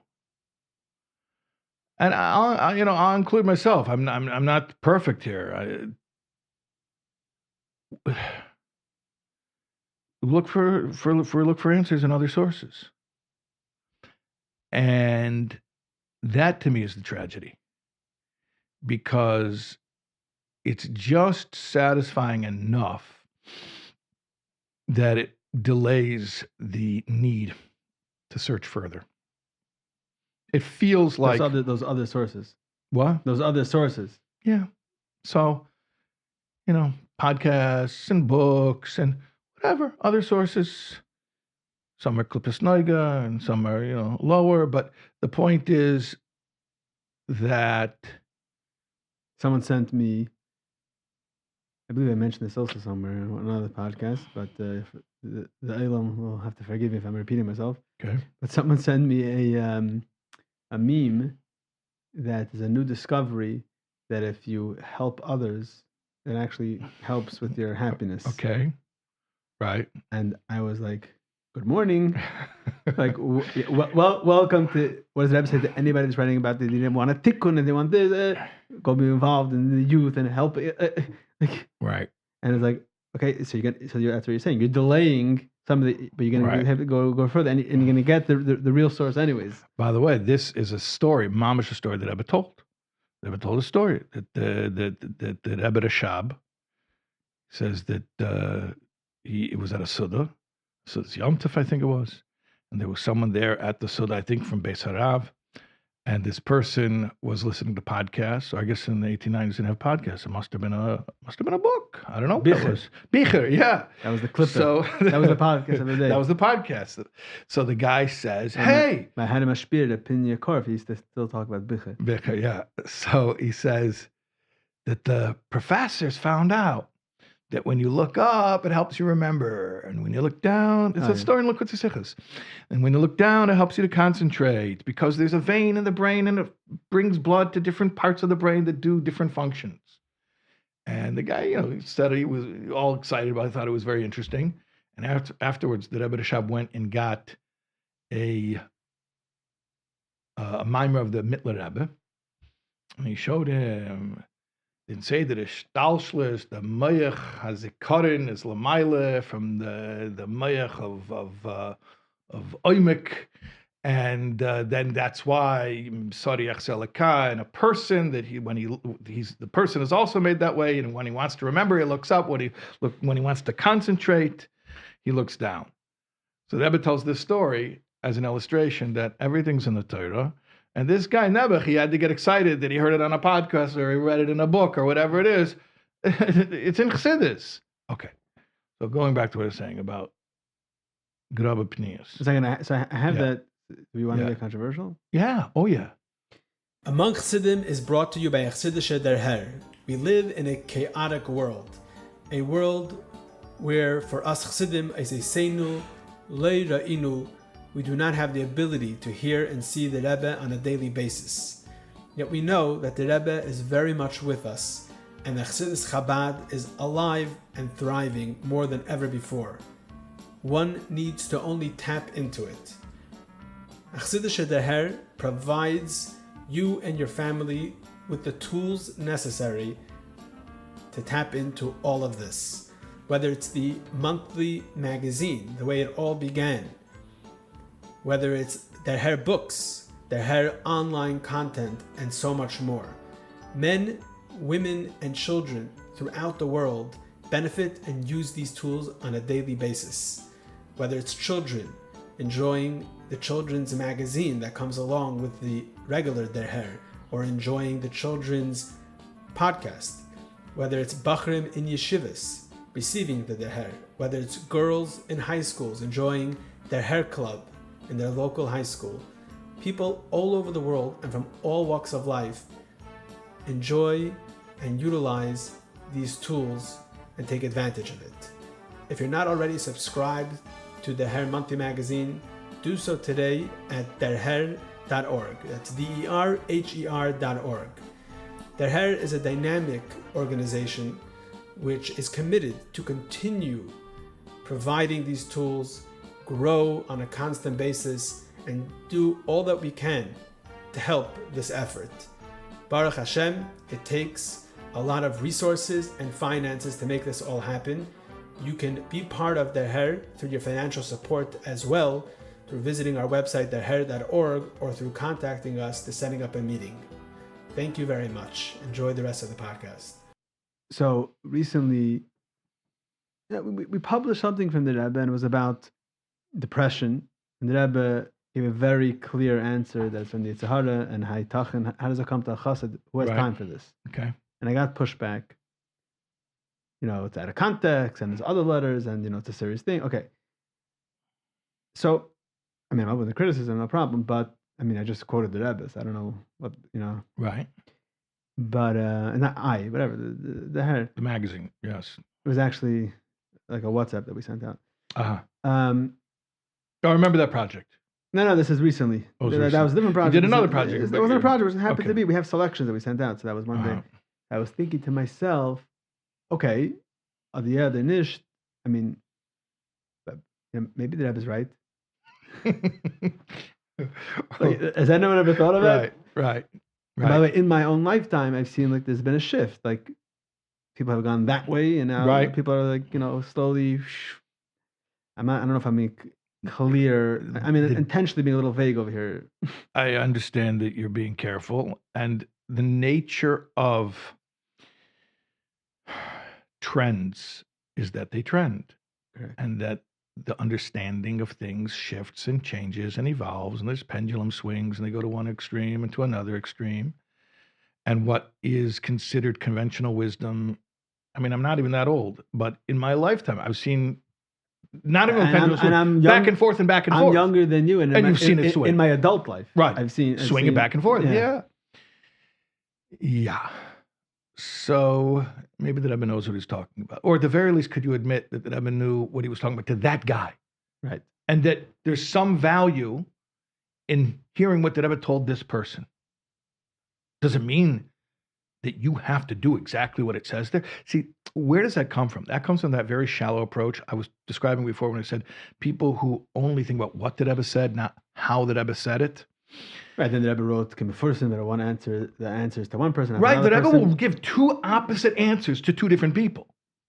In fact, I know of cases where regarding a shidduch, two parties, the same shidduch, the Rebbe told one thing, the other thing. It's good for you, it's not good for you. Okay, so, and if you're learning Gemara, you don't have a problem with that. Right, there's generalizations. Like, for example... But where does it come from, the generalizations? Where does that Schwachkeit come from? It comes from this shallow way of learning where I think that I just have to memorize all the things that Rebbe said, and they're quotes. They're just quotes. They're things. And what was the Rebbe's opinion about what kind of car you should buy? The Rebbe said, buy last year's model. Like, and that becomes like, put that on the banner. That's like a nutz, the Rebbe said. Yeah, I think it even says like a year ago, like last year's model. I didn't see that. So a few times I've said a used car. Whatever. The point is, and they make that like that's a Sifin Shulchan Aruch. Like that becomes like they're not let a lease because it's not a used car. Right, exactly. Okay. There's an approach, like it's a way of looking at things. So yeah, is it important to know Oisius Harav, to be able to quote and to, yes, absolutely, and to know what did the Rebbe say, what words did the Rebbe use. Very important. It's very important. But that's the beginning. And I think what happens is people just get very hung up on, what was the Rebbe's opinion about such and such? Well, it says in such and such shikha, this is what the Rebbe said. Now that's the answer. No. What was the context for it? This might be like a silly way to like make the point. But that'll be like coming up to someone saying, what's the most important Yom Tov in the Jewish year? Oh, I know. It's Rosh Hashanah. I just learned a sikha that Rebbe said Rosh Hashanah is the most important day. Right? You know anything about the Rebbe, you know that whenever the Rebbe is speaking about, he'll explain how this is more important than anything else. Right? Right. But if the person just takes that one clip and that's it, and that's the whole binyan av, right? Katuv. Okay. Yeah, exactly. Now we have a source and that's it. And we're going to make it on a poster and that's it. And it absolves me from actually being a Talmud. I think that's also another thing that's connected to this whole discussion. Like the Rebbe's chiddush in the musag of Kabbalas Ol. The Rebbe innovates the definition of the concept of Kabbalas Ol itself. Many places, but I think one approach to Kabbalas Ol is that there's Kabbalas Ol and there's Seichel. Right? There's accepting the yoke and there's thinking. And there's two different opposite worlds. They're antithetical. You have to choose one or the other. Nasa or Nishma. You got to do one or the other. And the Rebbe comes and says, no, it's Nasa and it's Nishma. You both. There's a Seder, obviously, Nasa first, then Nishma. But don't say Nasa and then, oh, no, that's it. Kabbalas Ol, now I don't. Saying the Yereshus Haveda Vikara V'Sharsha, whatever could be the Kabbalas Ol. Yeah. But that doesn't, you have to have a geschmack in the Kabbalas Ol for understanding it. Okay. Is that what you're saying? That's another thing. And by the way, very interesting, a letter I saw that the Rebbe wrote to a mechaneches, seems to be in Kfar Chabad. He told her she should tell the girls that even the Chachmei Atava of Umas Ha'olam, I forget the exact lashon, but it was like non-Jewish scientists are also saying that you need to have Kabbalas Ol in order to have a happy life. And I was thinking to myself, sort of like we were saying before, like, why do you, was that from podcasts, right? And then I realized you can't have Kabbalas Ol to Kabbalas Ol. You first have to get the person to agree that it's good for them, because they're not there yet. They have to agree it's good for them. Then once they agree it's good for them, now they can have Kabbalas Ol. So at the beginning of it was explain to them, even according to non-Jewish scientists, you have to have self-discipline in life. Okay, but getting back to this other point about Kabbalas Ol, the way that I've explained it. Kabbalas Ol is not you check your brain at the door and now you're not thinking anymore and now you're done. To the contrary. If you say Kabbalas Ol means I no longer have an obligation to think, what you're basically doing is you're telling Hashem, my Kabbalas Ol only goes so deep. I can be Kabbalas Ol on the level of Maisa, maybe even on the level of Dibur, but I cannot give you my Machshava, and therefore what I'll do instead, I'll shut it off. I'll shut it off, but I can't think like a Jew. I just can't do it. So you're holding out on Hashem. So the Rebbe says, Kabbalas Ol, by the way, one of the Yisayis sichas on this is in the sicha in Chelik Gimel on Parsha Zocher. But Shaul, what does it mean? What was his mistake? And what does it mean he didn't listen? And that Kabbalas Ol doesn't mean you turn off your brain. It means that you accept that you're going to use your brain and you're going to train yourself to think like a Yid. That's what it means. So I think a lot of times one of the issues we have culturally is, as Lubavitchers, I'm saying, is like, okay, how will I have Kabbalas Ol? I will just do whatever the Rebbe said. Tell me what the Rebbe said. Tell me what the Rebbe said. Tell me what the Rebbe says, and I'll do it. Just tell me what the Rebbe said, and I'll do it. And the Rebbe wants Talmidim. The Rebbe wants people who know how to think. The Rebbe is spending thousands of hours teaching you how to approach not just learning, but life. And you're refusing to do it. You're saying, no, I just, give me the quotes. Give me the Kitzur Shulchan Aruch, and that's it, and I'll follow it. So that's why, like you're saying, you got pushback. Oh, the Rebbe told someone to get over their depression. Well, what does that mean? Everyone should just get over their depression? When did it ever occur to you, because the Rebbe said something one time to one person, that is the binyanav, that it becomes the rule for every situation, every time? There's an approach that brings across it. But if you think about that in those terms, if your way of relating to the Rebbe's Torah is very literal, where you're just, what did the Rebbe say? And now, then you do generalize, and then you're afraid of words like that, because you're like, oh, well, but that doesn't fit with what we know. But it fits with that real human being reached out to the Rebbe in a time of weakness, and the Rebbe, as a loving father, said it to that person. So it has relevance at least on that level, has truth at least on that level. But we can't turn it into a banner that we could say Shachas Mincha Ma'ariv. Well, who said anything is like that? But there is an approach, like in this way that may not, which some people may struggle with and find not conventional. Okay. But it's an approach, and you have to know how to apply it. And what obviously, is the approach?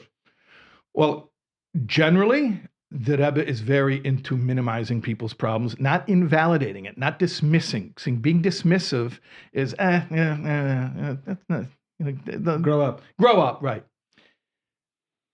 There's an expression, don't tell God how big your problems are. Tell your problems how big God is. Okay, now that's my version of Moshe Dan Nechoshish, that the Talmid of Baal Shem Tov had to hear the Ukrainian wagon driver say it in Können kannst du Feld in the Wellen. Right, but the question is, why did they have to hear it from the Ukrainian wagon driver? It was a teaching of the Baal Shem Tov. Okay, the point is, sometimes you hear it said in the Oisius of the Sfasa Medina, and it makes more sense to you. So there's a vort. Don't tell God how big your problems are. Tell your problems how big God is. The Rebbe's approach is very much on the side of, like, this is manageable. I never saw the Rebbe say, this is unmanageable. Like, we're never going to be able to take care of this. This is too big. We can't deal with this. I never saw it.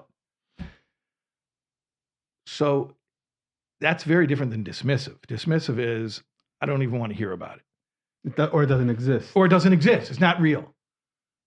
The Rebbe's like, yeah. You can do it. You can do it. Like, it's real, but we can manage this. This is manageable. Now, that's not to tell you that this is the binyan of, that anyone who has depression, that the answer is, you can do it. Maybe that's not the answer, or maybe that's not the entire answer. Maybe that's only part of the answer. We love to generalize. I can get really controversial if you want. Okay, go ahead.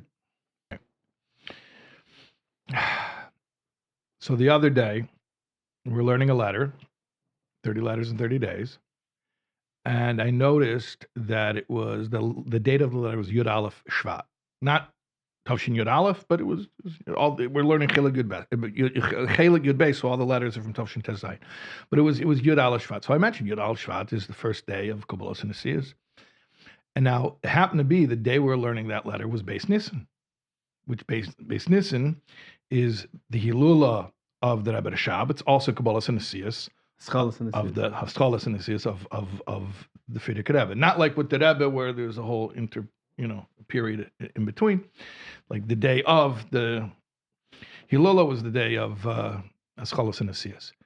So I said, it's interesting because Yud Aleph Shvat's the letter we just learned. That's the beginning of the Rebbe's Nesiyas, and Beis Nissan is the beginning of the Frierdiker Rebbe's Nesiyas.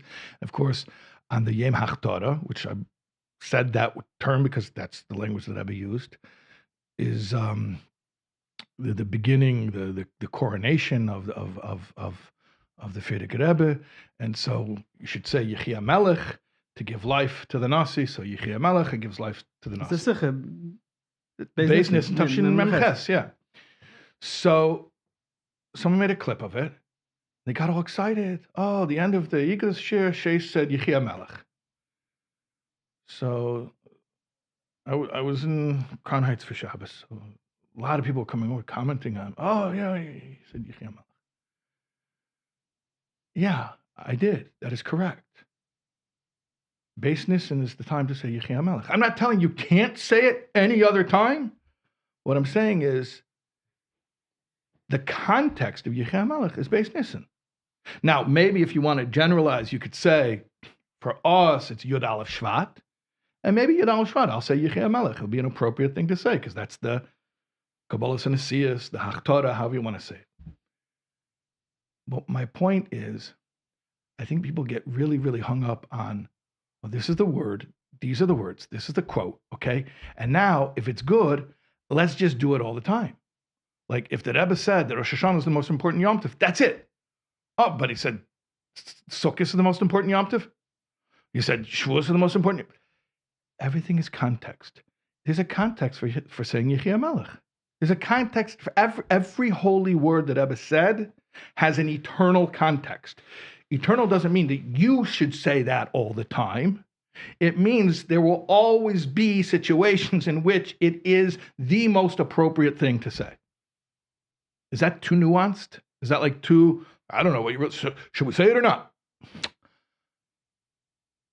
You imagine somebody came to 770 for Slichas, and he heard Slichas, and he was so excited, and he's walking around in Chedesh Adar, and he's saying, it's so moving. That's for Slichas. Like, why are you saying that now?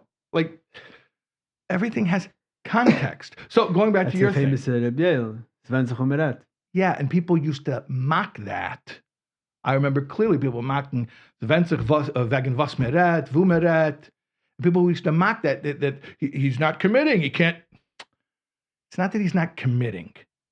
It's that I give you a very, very simple example that if you don't grasp this, you cannot learn Chassidus. The Alter Rebbe says in Torah Or that Mahus HaNefesh has no tzir. He says, but in Sefer Shalbeinim I said that Mahus HaNefesh is Koiches HaNefesh, Eser Koiches, Seichel and Midas. He says, yeah, because in Sefer Shalbeinim we're talking about the Avodah that you can control. You must control your Levush HaNefesh, your thought, speech, and action. You can't directly control your Seichel and Midas, your intellect and your emotions. So relative to the context of Sefer Shalbeinim, we call Koiches HaNefesh, Mahus HaNefesh in that text. But here in Torah, Mahus HaNefesh means something beyond, deeper even than Koiches HaNefesh, and has no tzir. But imagine somebody would insist that they learned, or in the end of Perek Beis of Tanya, he talks about a levush, oisei a levush. Tzemach Tzedek says that that's the nefesh hasiklis.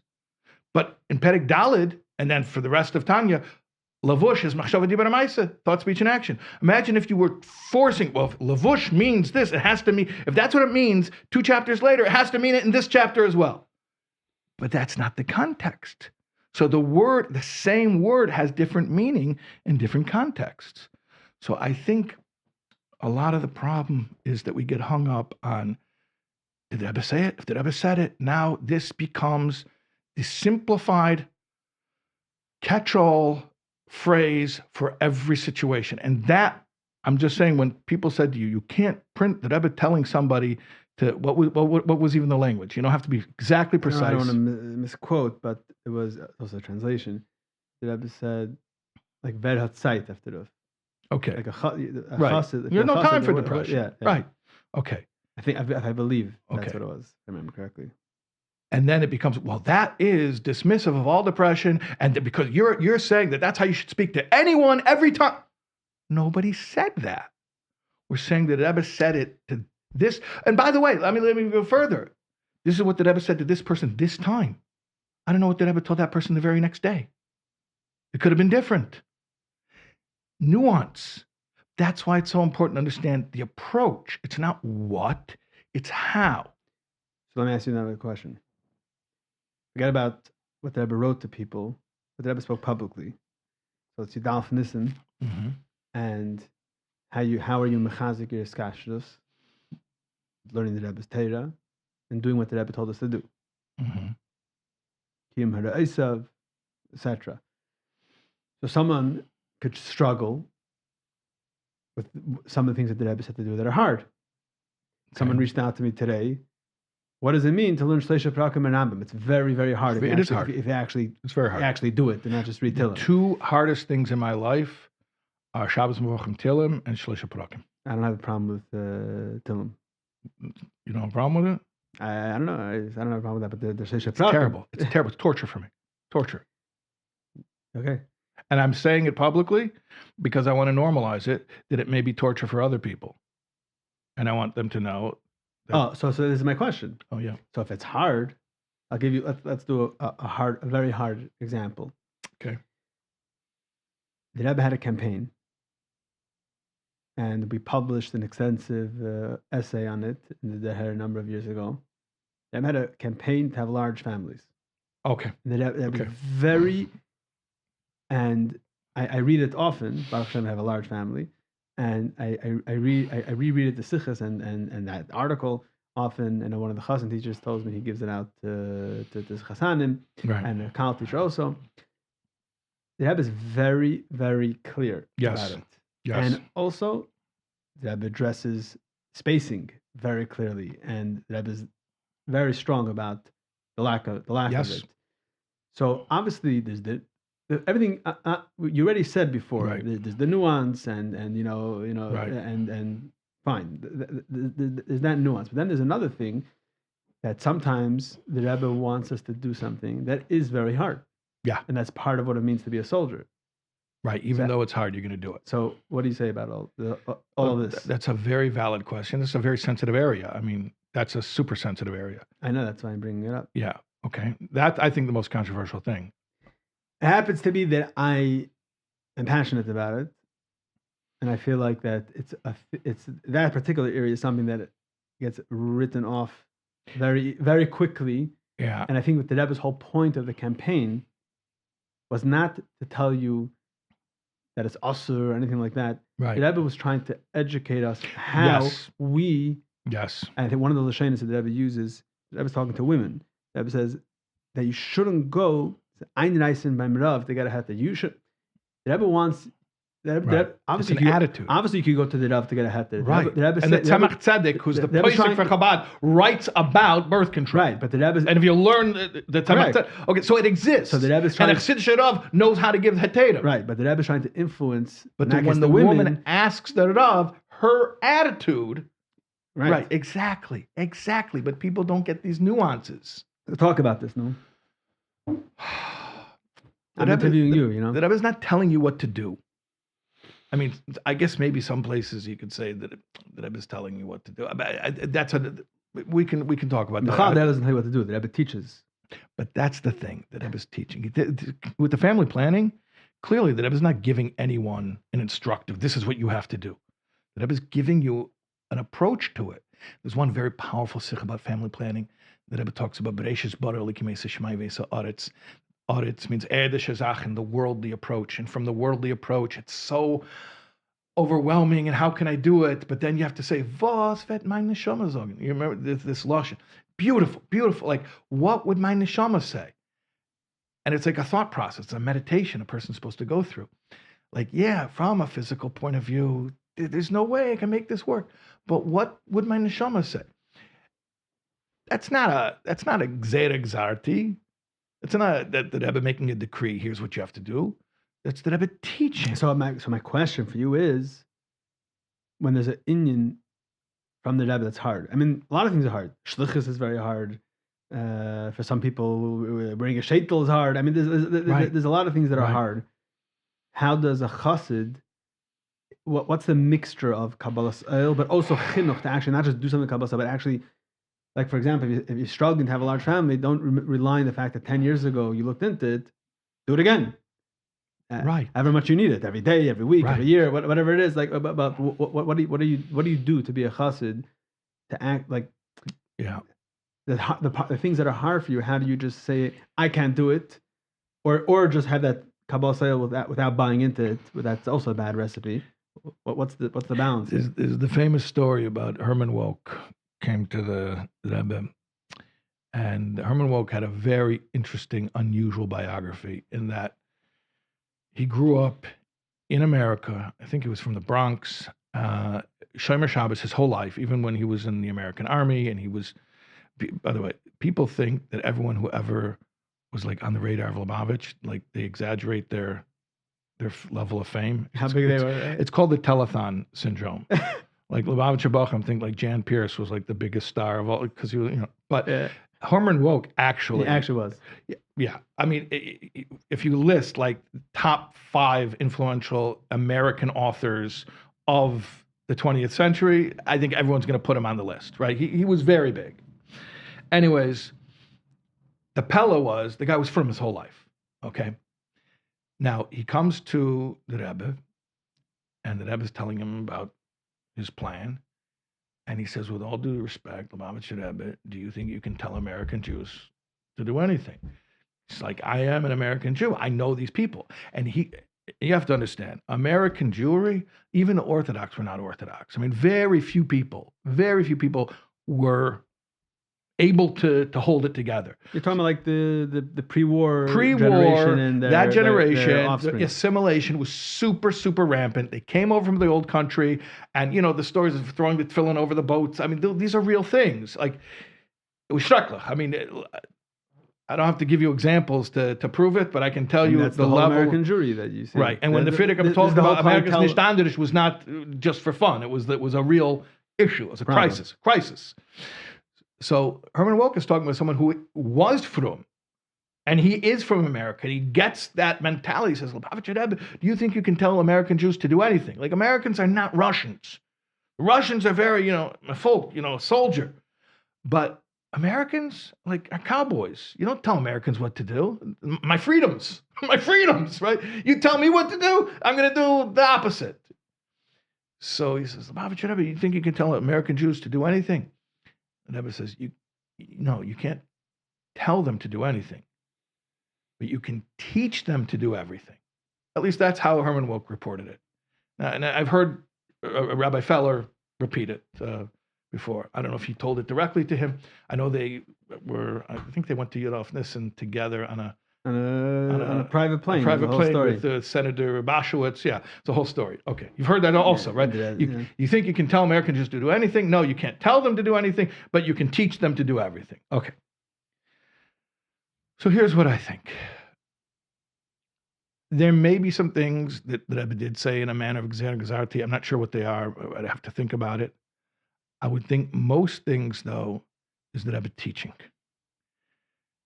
And the Rebbe is spending time explaining things, why it's important, why we do it this way, not other ways. Like you mentioned, Shaitel. Like that was something that Rebbe explained, why this way, why not another way, why is it important? Any of these concepts, the Rebbe had enough authority, in the eyes of Chassidim at least, to say, this is the decree, this is what I'm saying, this is what you have to do. But the Rebbe educated and explained it. There were other kreisen that you have to take attendance if you show up at the tish or whatever. Right. It was never like that in Lubavitch. Right. Maybe the Rebbe took attendance, but it wasn't. You weren't. It wasn't. You didn't feel that the mandate. Right, and it's interesting that people were there because they felt that they should be there. Nobody had to be there.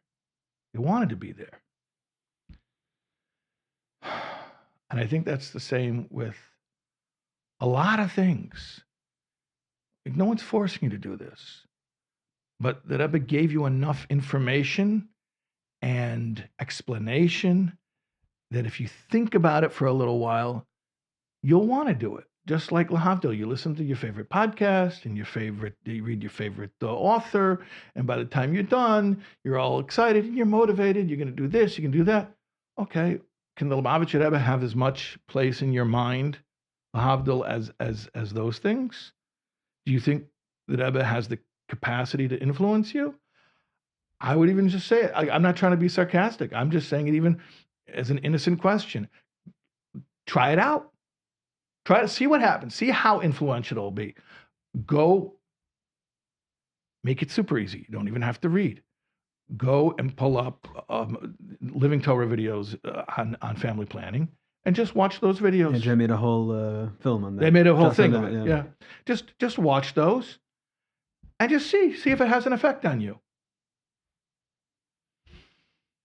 I know a certain Rav. Yeah.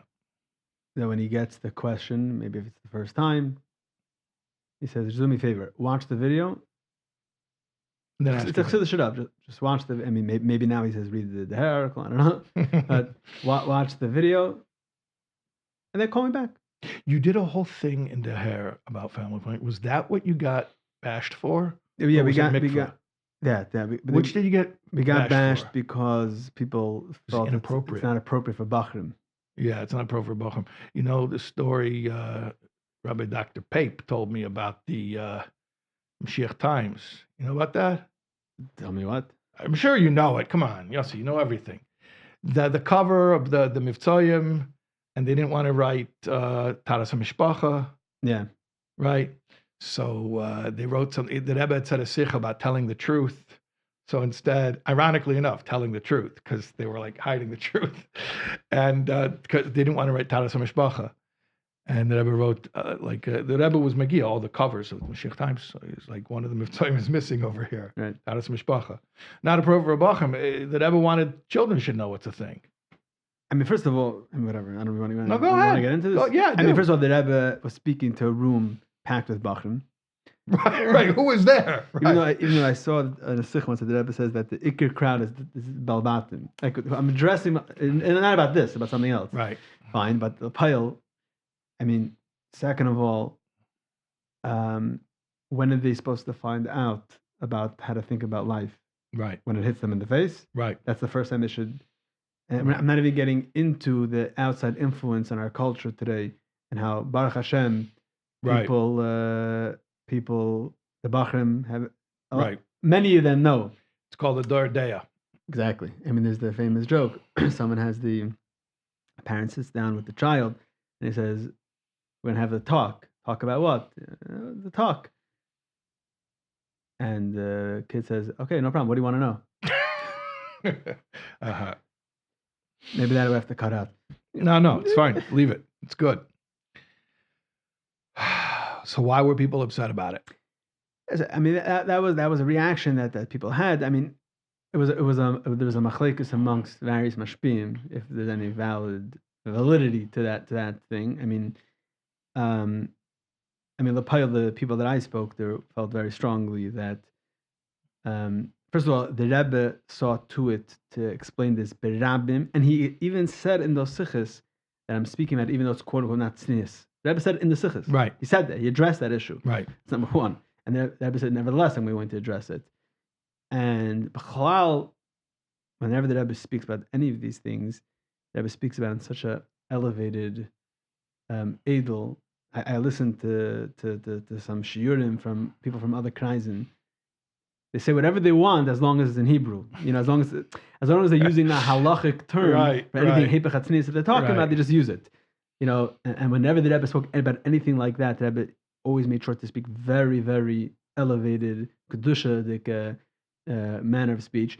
That's number one. I don't know which number we're holding, but the main point is that the Rebbe was educating an elam, and who when you get educated, when you're single, when you're a bacher, when you're before you're married or a girl, saying that is when you get anything in life.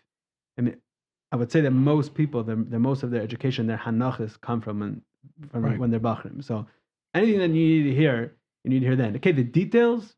Yeah, there's an answer from the Rebbe.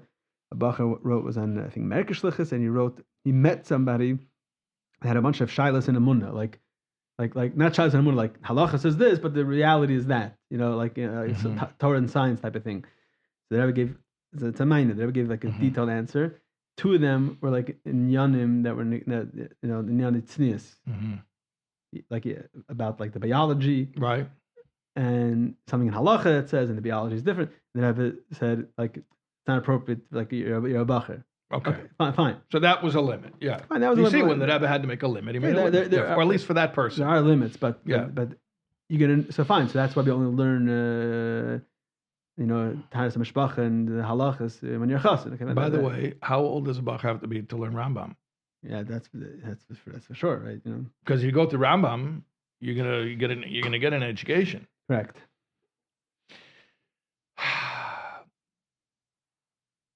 Halavai, everyone's context for their original exposure to everything in life should be from Torah. And I think that's the theme of what we're talking about here, that the Rebbe should be as much of a mandama in our lives as all the other sources, lahavdil, that we allow to have an influence on us, at least as much. And that there's no area of life where you can say, well, you know, the Rebbe can tell me how to daven. The Rebbe can tell me, I don't know, shlichus, you know, in that tchum, you know, if it has to do with avodah. But there's certain parts of life, you know, I have to figure it out for myself.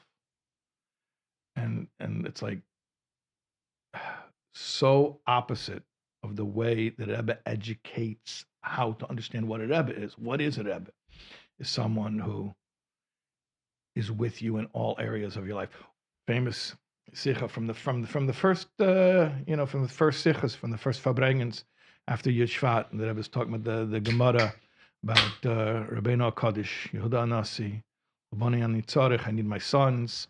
And he speaks about, the Rabbi says that I keep my bed made and my lamp lit and my... and what was the third thing? And my table. So... and the Rebbe talks about this Bani Chaim Azayna, that the table is parnasa, and that the mita is children, you know, and the lamp is Ner Hashem Nishmas Odom is life, and people come to the Rebbe, and just like you came to the Rebbe before Yud Shvat, you come to the Rebbe after the Istalkus, and you talk about, ask the Rebbe. Don't think the Rebbe is way up there, and now he can't relate to your needs anymore of Bani Chaim Zaini, your family issues, and your Parnasa issues, and your health issues. The Rebbe still cares, and then the Rebbe goes even deeper, and says, by the way, Mita, on the Parv level, Mita means family issues. But there's even lower. Mita can mean Avedas, because first of all, Mita is when the head and the feet are on the same level. So you're not thinking, but Saita. Right, Saita, very good, okay. And that's like I'm base now. Yeah, that's it. I'm always holding still at that point. I'm still, but also that it was Mita is Avedas. He says, yeah, of course. Because people are nichshel in those things. People struggle with that. Yeah. So Mita means chatas nurim. And you can come, listen to this. The Rebbe, after the Istalkus, is high. Istalkus meaning elevation. Istalkus the Kushabricha. Yeah. Bechulu Alm. The Rebbe is on these high levels. And you think to yourself, what kind of a connection do I have? I have issues, real issues, and the shame, and there's the. I don't even want to tell my mashpia. I should tell the Rebbe, and the Rebbe is saying, "What do you think a Rebbe is? What do you think a Rebbe is? Who are you going to tell? Like the guy who came back from Jamaica. Who else should I tell?" And I think everybody should know that. It's like whatever you're struggling with in your life, whatever it is. Whatever it's, I'm not saying if you don't have these problems, go out and get those problems, God forbid. But whatever it is that you are dealing with, the Rebbe has answers for you and guidance. And the Rebbe knows how to be gentle, and the Rebbe knows how to also be firm. The Rebbe knows how to comfort you. The Rebbe knows how to push you. And it's all there. And there's nothing in your life that you have to keep private and separate from your relationship with the Rebbe, because it's all there. Yeah.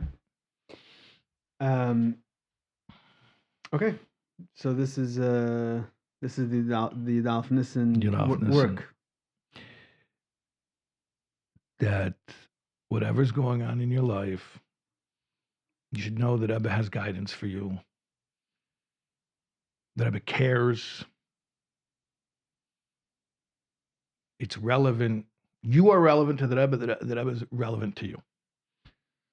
Okay, so I think we should. I think Dalf Nissan is a day that each day has different Yud Shvat, and Dalf Nissan has different. Mm-hmm. What is it? What is the difference? I mean, what is the uniqueness of Dalf Nissan over let's say Yud Shvat? Right. Yud Shvat is the beginning of the Rebbe's public life officially.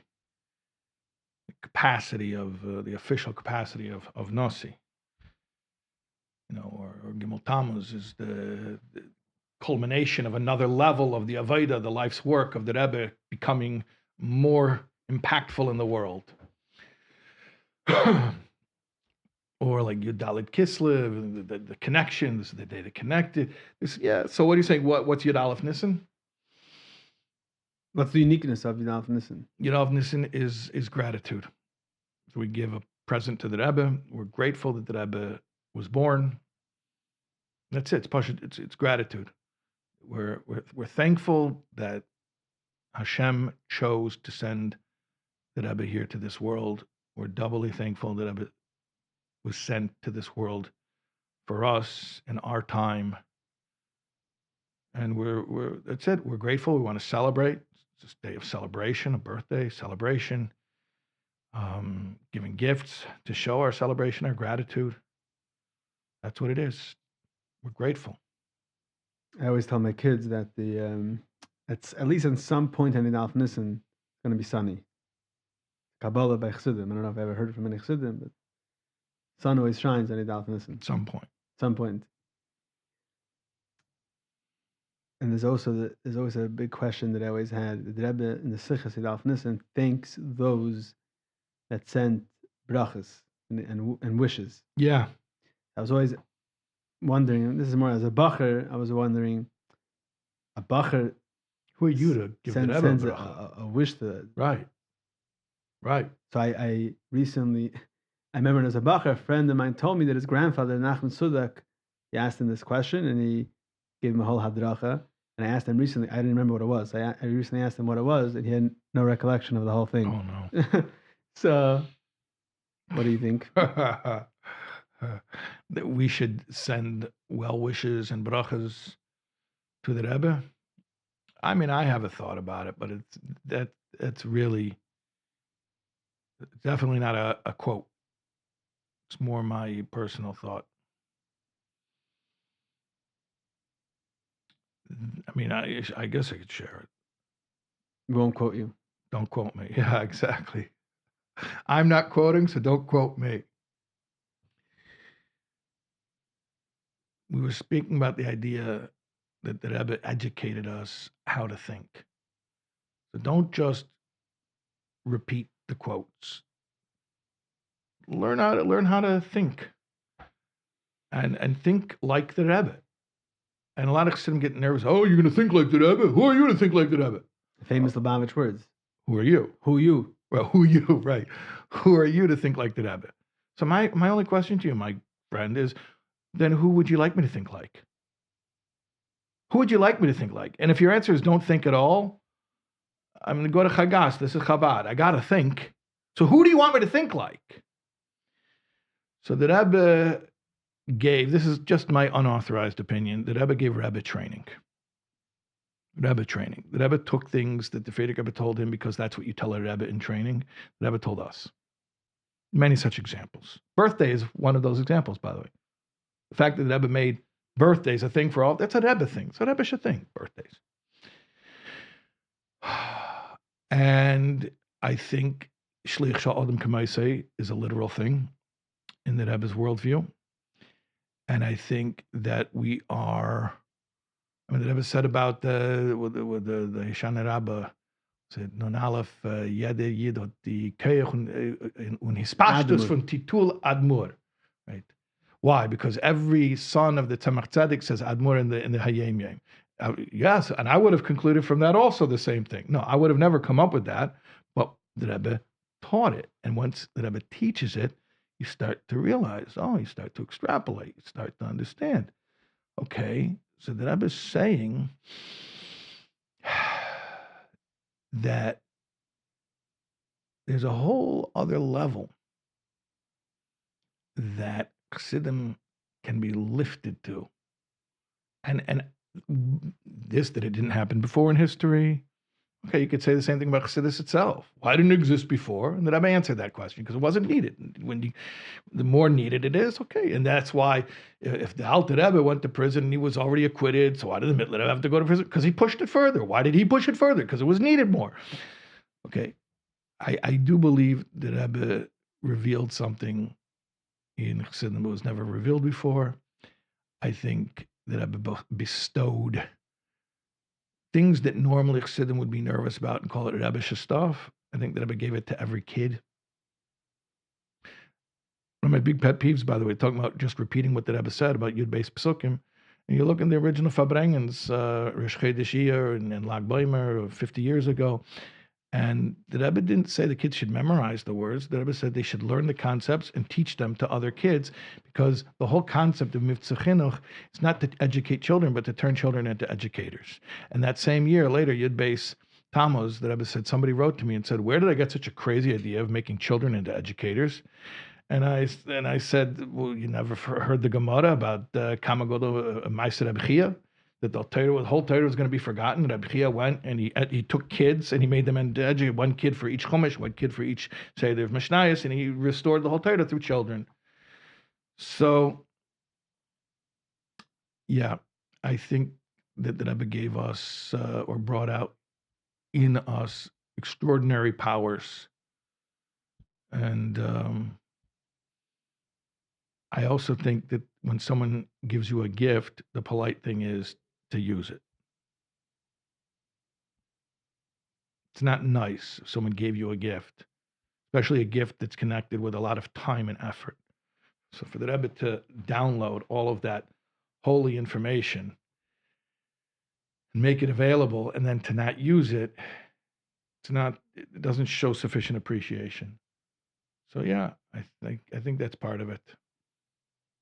Just my personal opinion. Okay. Asher Kayach and Agat Yom Tov. Yeah, Yom Tov. Happy birthday. Happy birthday.